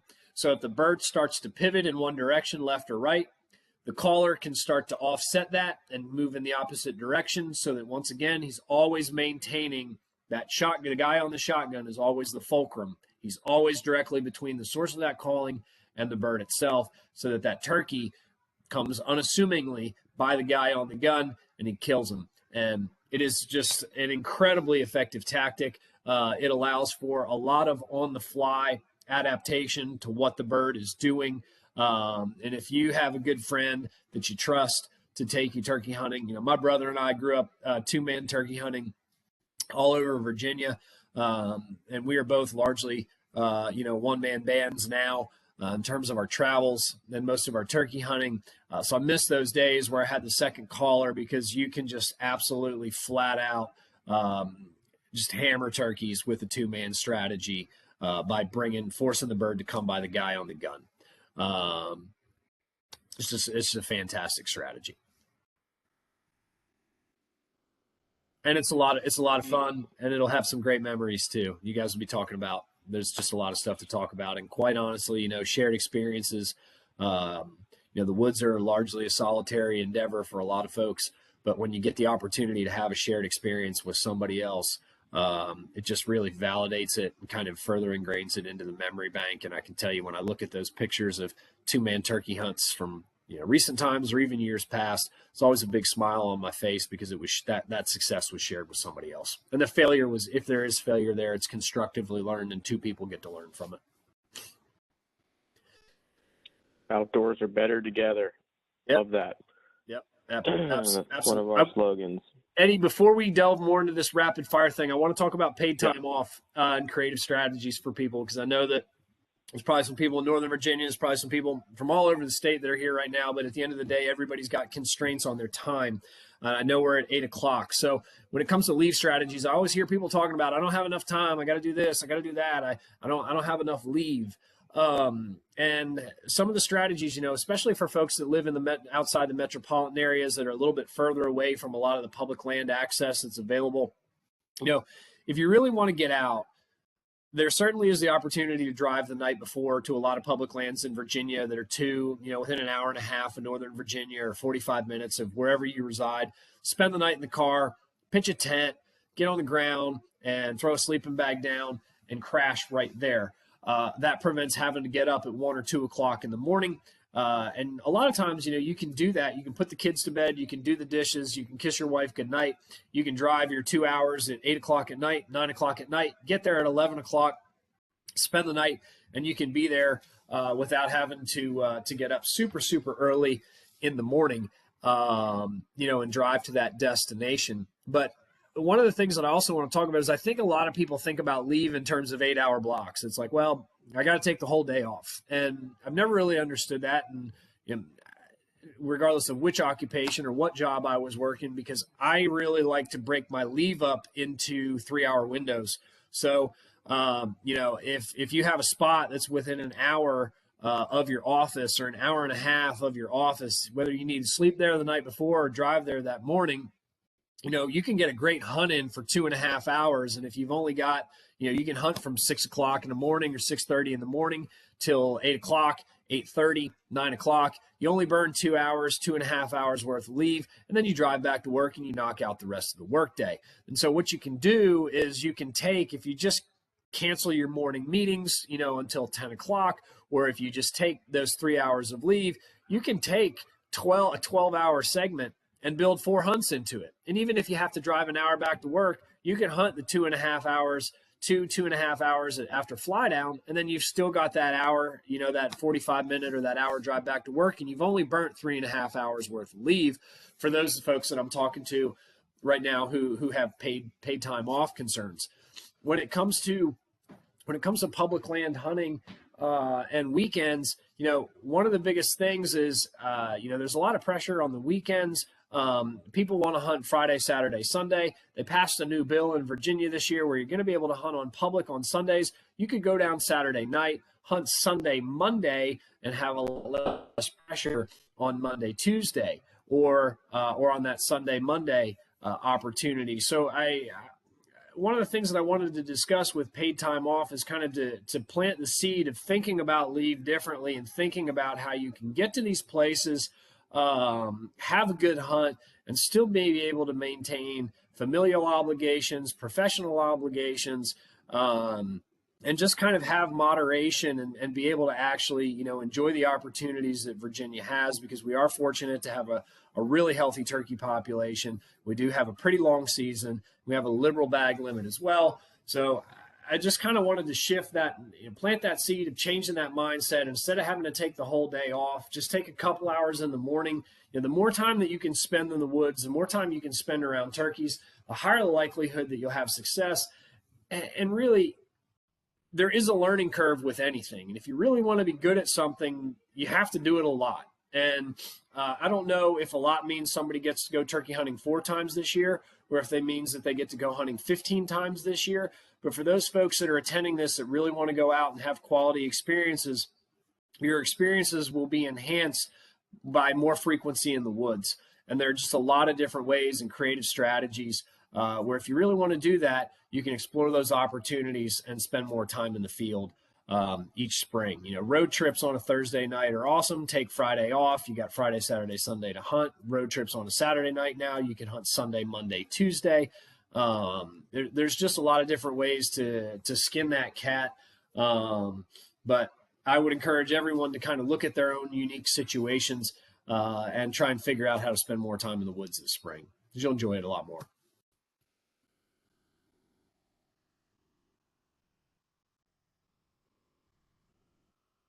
All right, great. Yeah, do you want to get into some more questions now? Absolutely. All right. Got a couple questions about decoys and, you know, recommended if you only had to bring one out. You touched on this a lot last week. I don't know if you want to just do a brief overview for folks. Yeah, general decoy great. Strategies. Yeah. Okay. In terms of general decoy strategies, if I had to take one decoy to the woods, it would be a Jake decoy, because it tends to elicit a confrontational response from a gobbler, because you have sounded, in most situations, you're going to be sounding like a hen, so that gobbler is coming in anticipating a hen being there. And if there's a Jake decoy out, a lot of times what that Tom is going to think is that Jake beat that gobbler to the hen, the source of that calling, and then that provokes the confrontational response. So I would take a Jake if I was only going to take one decoy to the woods. If I was taking 2 decoys to the woods, or even one, let's just talk about the Jake. The setup, I personally would want that decoy at 25 yards. You want that decoy facing you, the hunter. You want it facing, at all times, at all costs, you want it facing away from the approaching gobbler.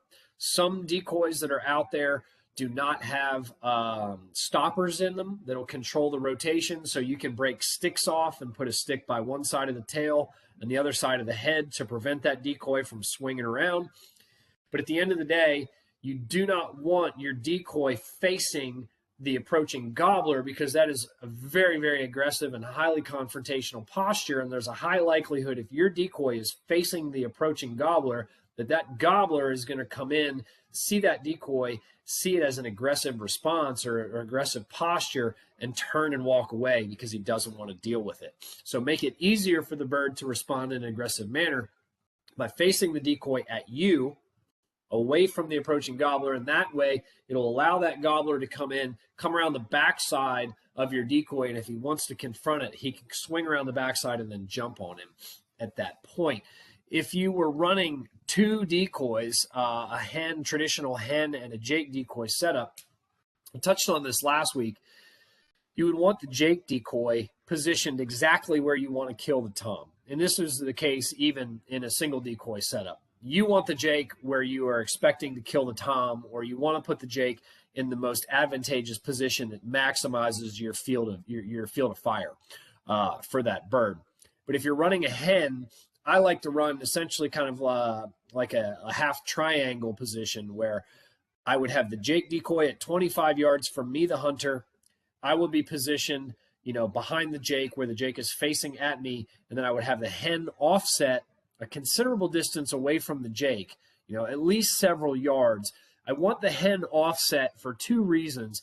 I don't want her close to the Jake because I don't want a responding gobbler to come in and see that that hen has allowed her to get that close to that Jake, which may indicate she's willing to breed or dominance with that Jake. The other thing is, if you put that hen really close to the gobbler, you've now cluttered up your field of fire. You have now created a situation that's going to restrict you in terms of your ability to fire on that gobbler when he comes in. So my personal position on the matter is move the hen off of the Jake, I don't know, 4, 5 yards, depending on the situation, 6 yards, considerable, at least a couple yards away, so that you have a very, very open field of fire around the Jake, depending on whether the tom comes in to the right or to the left of him. I wouldn't put the Jake decoy any closer than 25 yards. Your pattern tends to get really, really tight at close range. And so there's a higher propensity to miss. On turkeys that are super close range, everybody's taught to shoot at a turkey's head. I personally, if a bird is really, really close, bring it down to exactly where the black feathers meet the neck, and I shoot them right there. It's just a much more stable position on the bird. Their head can move, but that area is not moving, and it's a larger target. But you just don't want to put yourself in a position where you've got that bird right on top of you. 25 yards, you have a really, really good pattern. Most people are going to have a good pattern and know what their pattern does because you're going to pattern your guns because I told you to do that. And you will know that pattern is pretty open at 25 yards and you can maximize it at that distance. You see that question there about should the hen decoy be facing toward you or facing the Jake? I like the hen decoy to be either parallel to the Jake decoy or moving in the general direction of me. I certainly don't. It wouldn't make sense for her to be walking away at that point. So just kind of anything that's logical or that really makes sense. A lot of it, quite honestly, I like parallel. If I'm going to run a decoy setup, I probably, if the Jake is going to be facing me, which is always going to be the case, I really like the hen to be perpendicular to the Jake because what that does is that maximizes the visibility of that hen to an approaching gobbler from the back. And if a turkey were to approach from the left or right, it would have the perpendicular or the side view of the Jake decoy. So in terms of visibility, maximizing the surface area of that decoy, I really like parallel. All right. Great.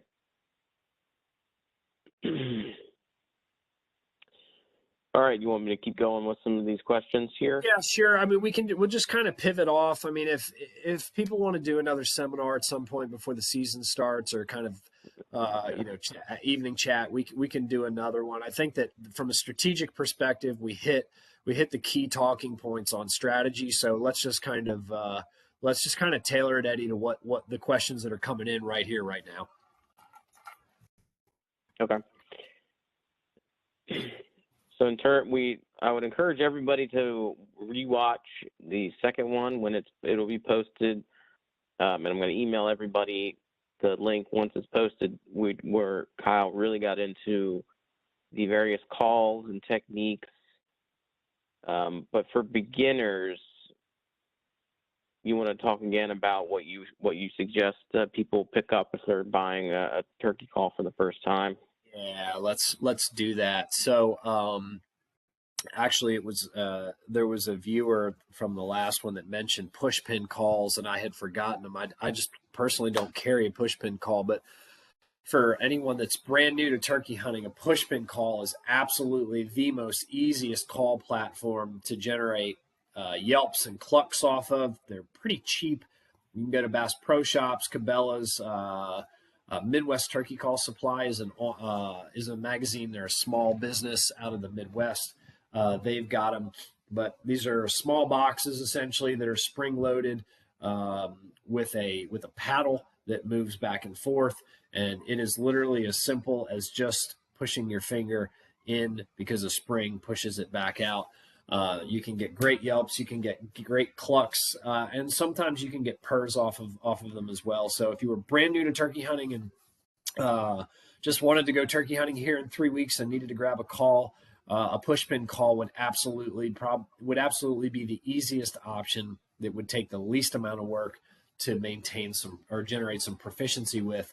The next platform, the next easiest platform would be a box call. It's very, very simple to use, and they are pretty cheap in terms of cost. You can get a box call at $25.99 or $29.99 at Bass Pro Shops, and you literally just move the paddle back across the surface, put a little backwards pressure on the paddle, downwards, and side movements. Just like that for a yelp. A cluck, very soft. And then cutting would sound like this. A box call takes minimal effort and minimal practice to become reasonably proficient enough to generate authentic sounding yelps and clucks, and they're pretty economical in terms of their price points as well.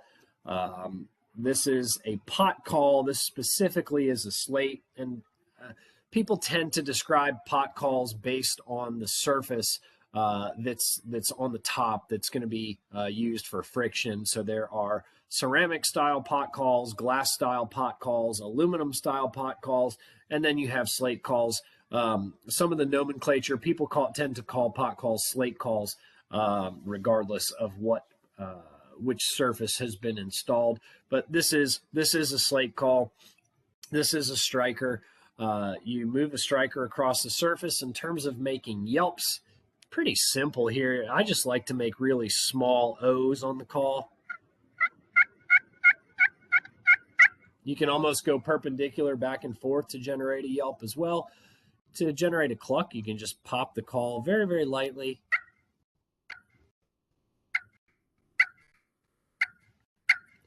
And then to cut, we had talked about this the last time, but the way that you manipulate a pot call, number one, you have to have the angle of the striker correct going into that surface. So this is the angle that I'm running on this call right here.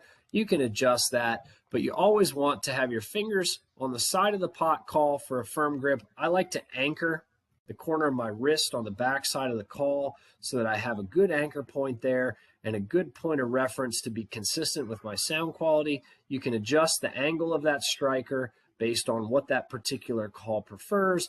But the way that you really change your tone with a pot call is based on the amount of pressure, the amount of squeeze that you put into the striker.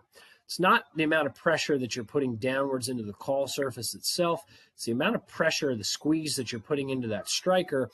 And what that does is it'll change the pitch of that call from high to low. So this is an example of a light, very, very light grip on the striker with a yelp. Just like that. Now I'm going to squeeze this sucker, and you'll hear the change.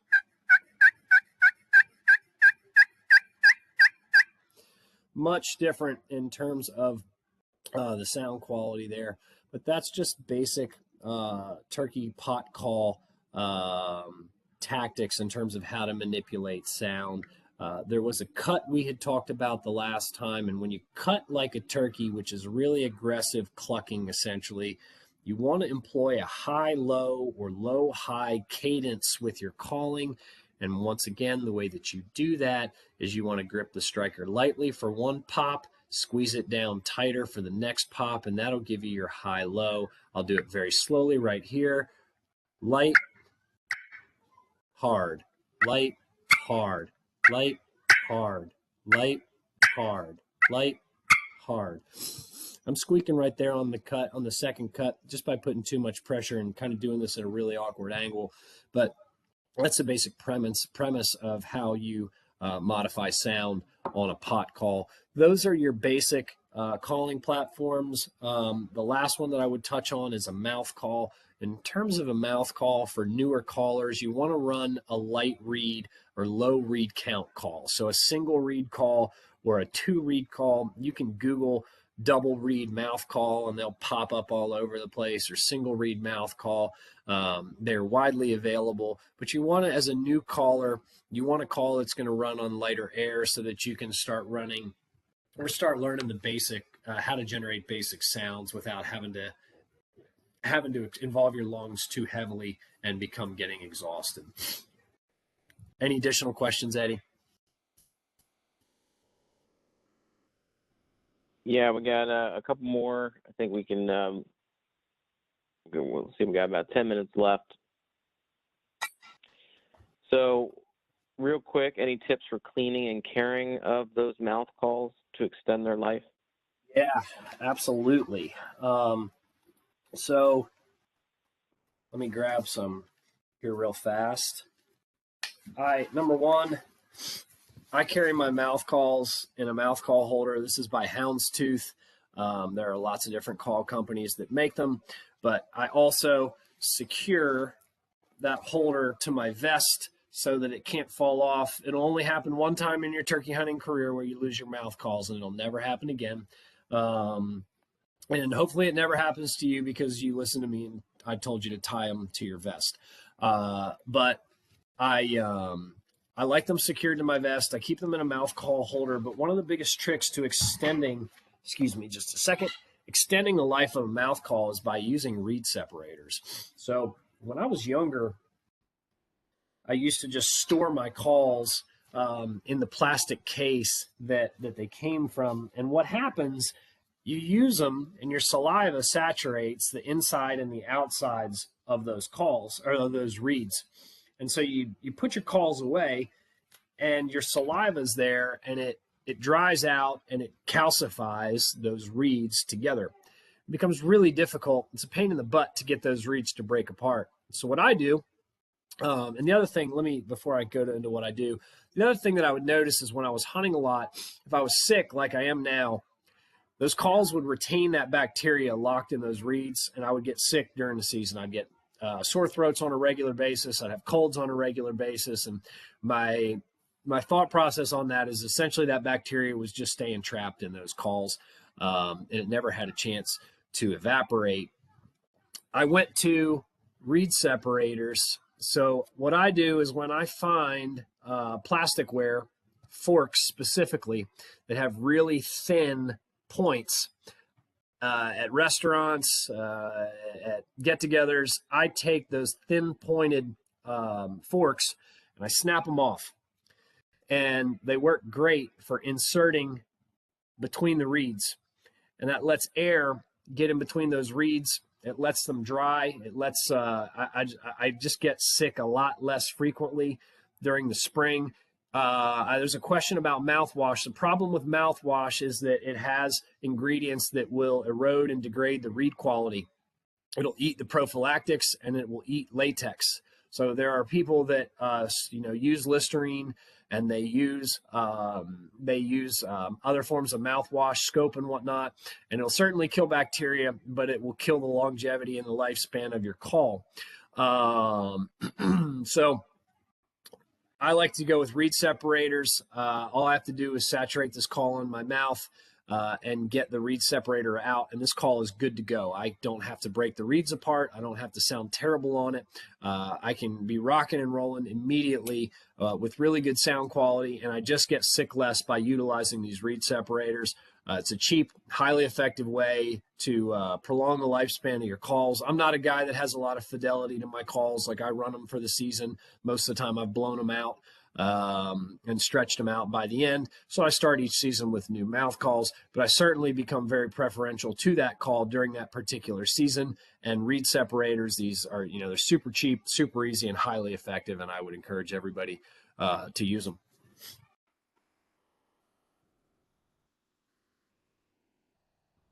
Great idea. We got a couple more minutes here for trying to get through some of these questions. We're not going to get through all of them tonight, but I would encourage everyone to check out that first seminar, and again, I'll have those seminars recorded and posted and emailed to everybody in the coming weeks. What about after the kill? Any tips on what to do immediately afterwards, and getting it ready for processing. Yeah. So after the kill is a really important thing to me. Turkeys. The fact that you even get to kill a turkey is a remarkable thing based on the amount of predation that happens on the wild turkey population. So I personally like to sit down for 20 or 30 minutes after I shoot one with that bird. I've been doing that for a really, really long time. I personally carry a little thing of with me so that I can just kind of sit there and hang out with the bird. Some guys smoke cigars. Some guys drink a little thing of Crown Royal. Some guys are like wild turkey. I don't care what your thing is, but to me, spending some time with that turkey that just gave you that opportunity and certainly gave you its life, something that's worthwhile. Pictures are a really important thing for me. I want to be really old.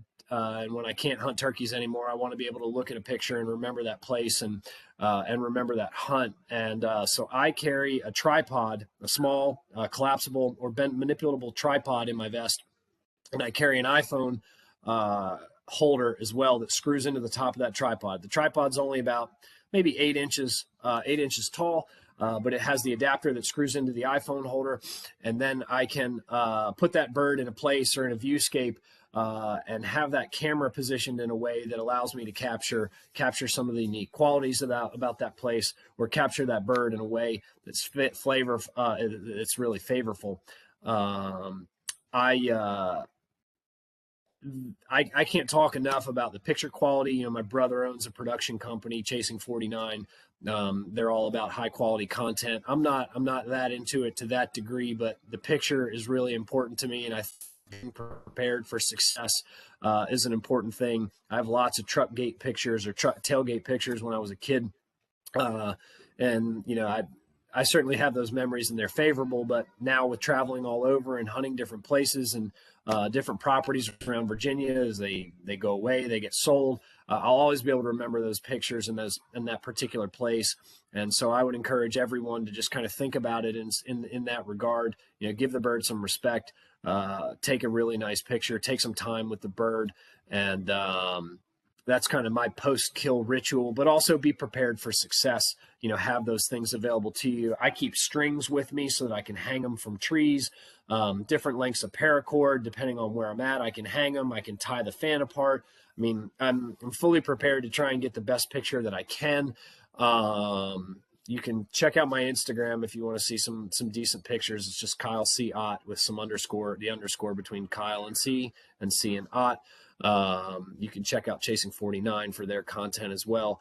But that's my post-shooting ritual in terms of eating turkeys. And I love to eat wild turkey. I just prefer to breast them out, peel off the skin and take the breast right off the sternum, take the leg meat.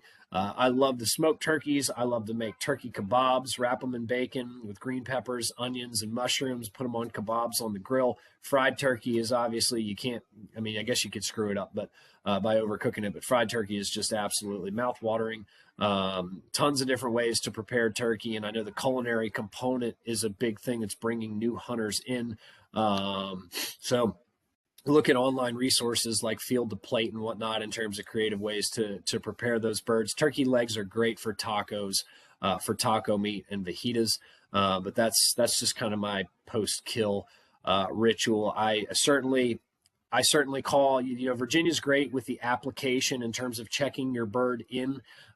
It's really easy to do. Most places I have service, so I can check that bird in very, very easily on the DWR application, so I can get my confirmation done there. I would remind any new hunter that you cannot transport that bird. You have to have a physical copy. I believe you have to have a physical copy of your license with you in a place where you don't have cell service. But you cannot transport that bird down the road or away from that property. There may be some more specifics on this. You may want to contact your local game warden, but For me, I check the bird in immediately at the site of the kill, so I'm good to go, even on the walk out to the truck. If you don't have service and you do have a hard copy of your license, you can take the notch out of that tag, at least at that point, until you have the ability to get a confirmation number. But it is really important that Virginia is aware of how many birds that we're killing, where we're killing them in terms of the counties,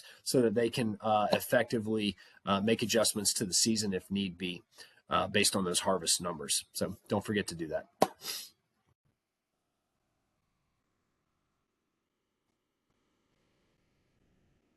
Awesome, man. That's great. That's such good content. Get a lot of compliments here in the comment section. Can you screenshot a license? I never received a physical copy. You should be able to have your license printed off at any time if you log into your account. That's your physical copy.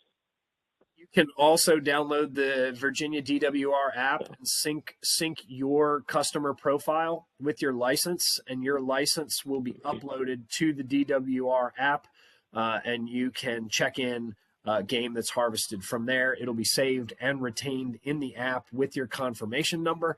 But I'm always a big advocate of having a hard copy and a digital copy with you at all times. You know, if your phone died while you were hunting and you were walking out of public land with and you ran into a game warden, you would have to make that guy wait like 15 minutes before, if he had a charger for your phone. Certainly just a lot easier to be able to say, hey, officer, here's my license, and here's what you need to go from there. So I personally carry my license in,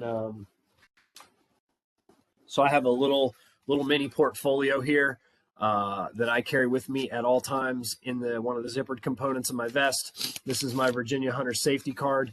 In the back here, in the zippered compartment, I have my hunting license printed off inside that, so I never have any issues with being checked or with a hard copy being available.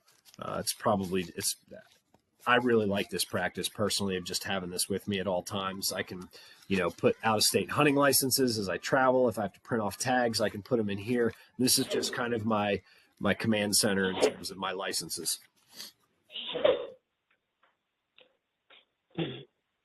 Great, man. Well, I think we can end it there. Where can people, if they want to follow you and kind of just Instagram, is that the best place? Yeah, Instagram would definitely be the best place. I've got a couple direct messages that I still need to respond to from the other day. So my Instagram is just Kyle, KYLE _C_Ott. I'll be glad to field any questions or provide any assistance that I can there. I do want to let everyone know that there are ongoing conversations within DWR about mentorship opportunities. And DWR, Eddie specifically, is aware of a lot of the challenges that new hunters face when it comes to access, and then also when it comes to actually sustained mentorship. So they understand, we understand collectively that, it's one thing for a hunter to be able to get to become a mentee or go on a mentored hunt. But it's probably more valuable for some type of more sustained relationship that hunter can have with someone who's more experienced and possibly gain more opportunities out of. So there are ongoing conversations within DWR about mentorship hunts, mentorship opportunities. Eddie and I have spoken about different ways to expand mentorship programs for new hunters around the state. There haven't been any conclusive decisions yet in terms of exactly how that's going to work, but it is something that DWR is attentive to. It's something that myself and some other pro staff guys and other companies are aware of and really want to contribute to make sure that we not only are successful in recruiting hunters, but in developing skillful hunters who will have higher quality experiences and hopefully at some point can turn around and kind of repay that favor to other people as well. So stand by for that. There's more to come, but we know it's a need, and we just want to make sure, they just want to make sure that it's done in an effective and sustainable way. I appreciate everybody for coming out tonight. Like I said, you can feel free to reach out to me through Instagram. I'll be glad to help however I can. If there's additional demand for ongoing conversations, reach out to Eddie and DWR, and we'll see what we can schedule. Spring season here is right around the corner. April 2nd is the youth and the apprentice hunt. The 9th is the opener. I'd encourage everybody to get out, start doing some scouting now, practicing on your calls. I wish all of you the safest and most successful season possible. And we look forward to seeing those pictures here in the next couple weeks as April finally arrives. Thanks so much to all of you guys, and good night.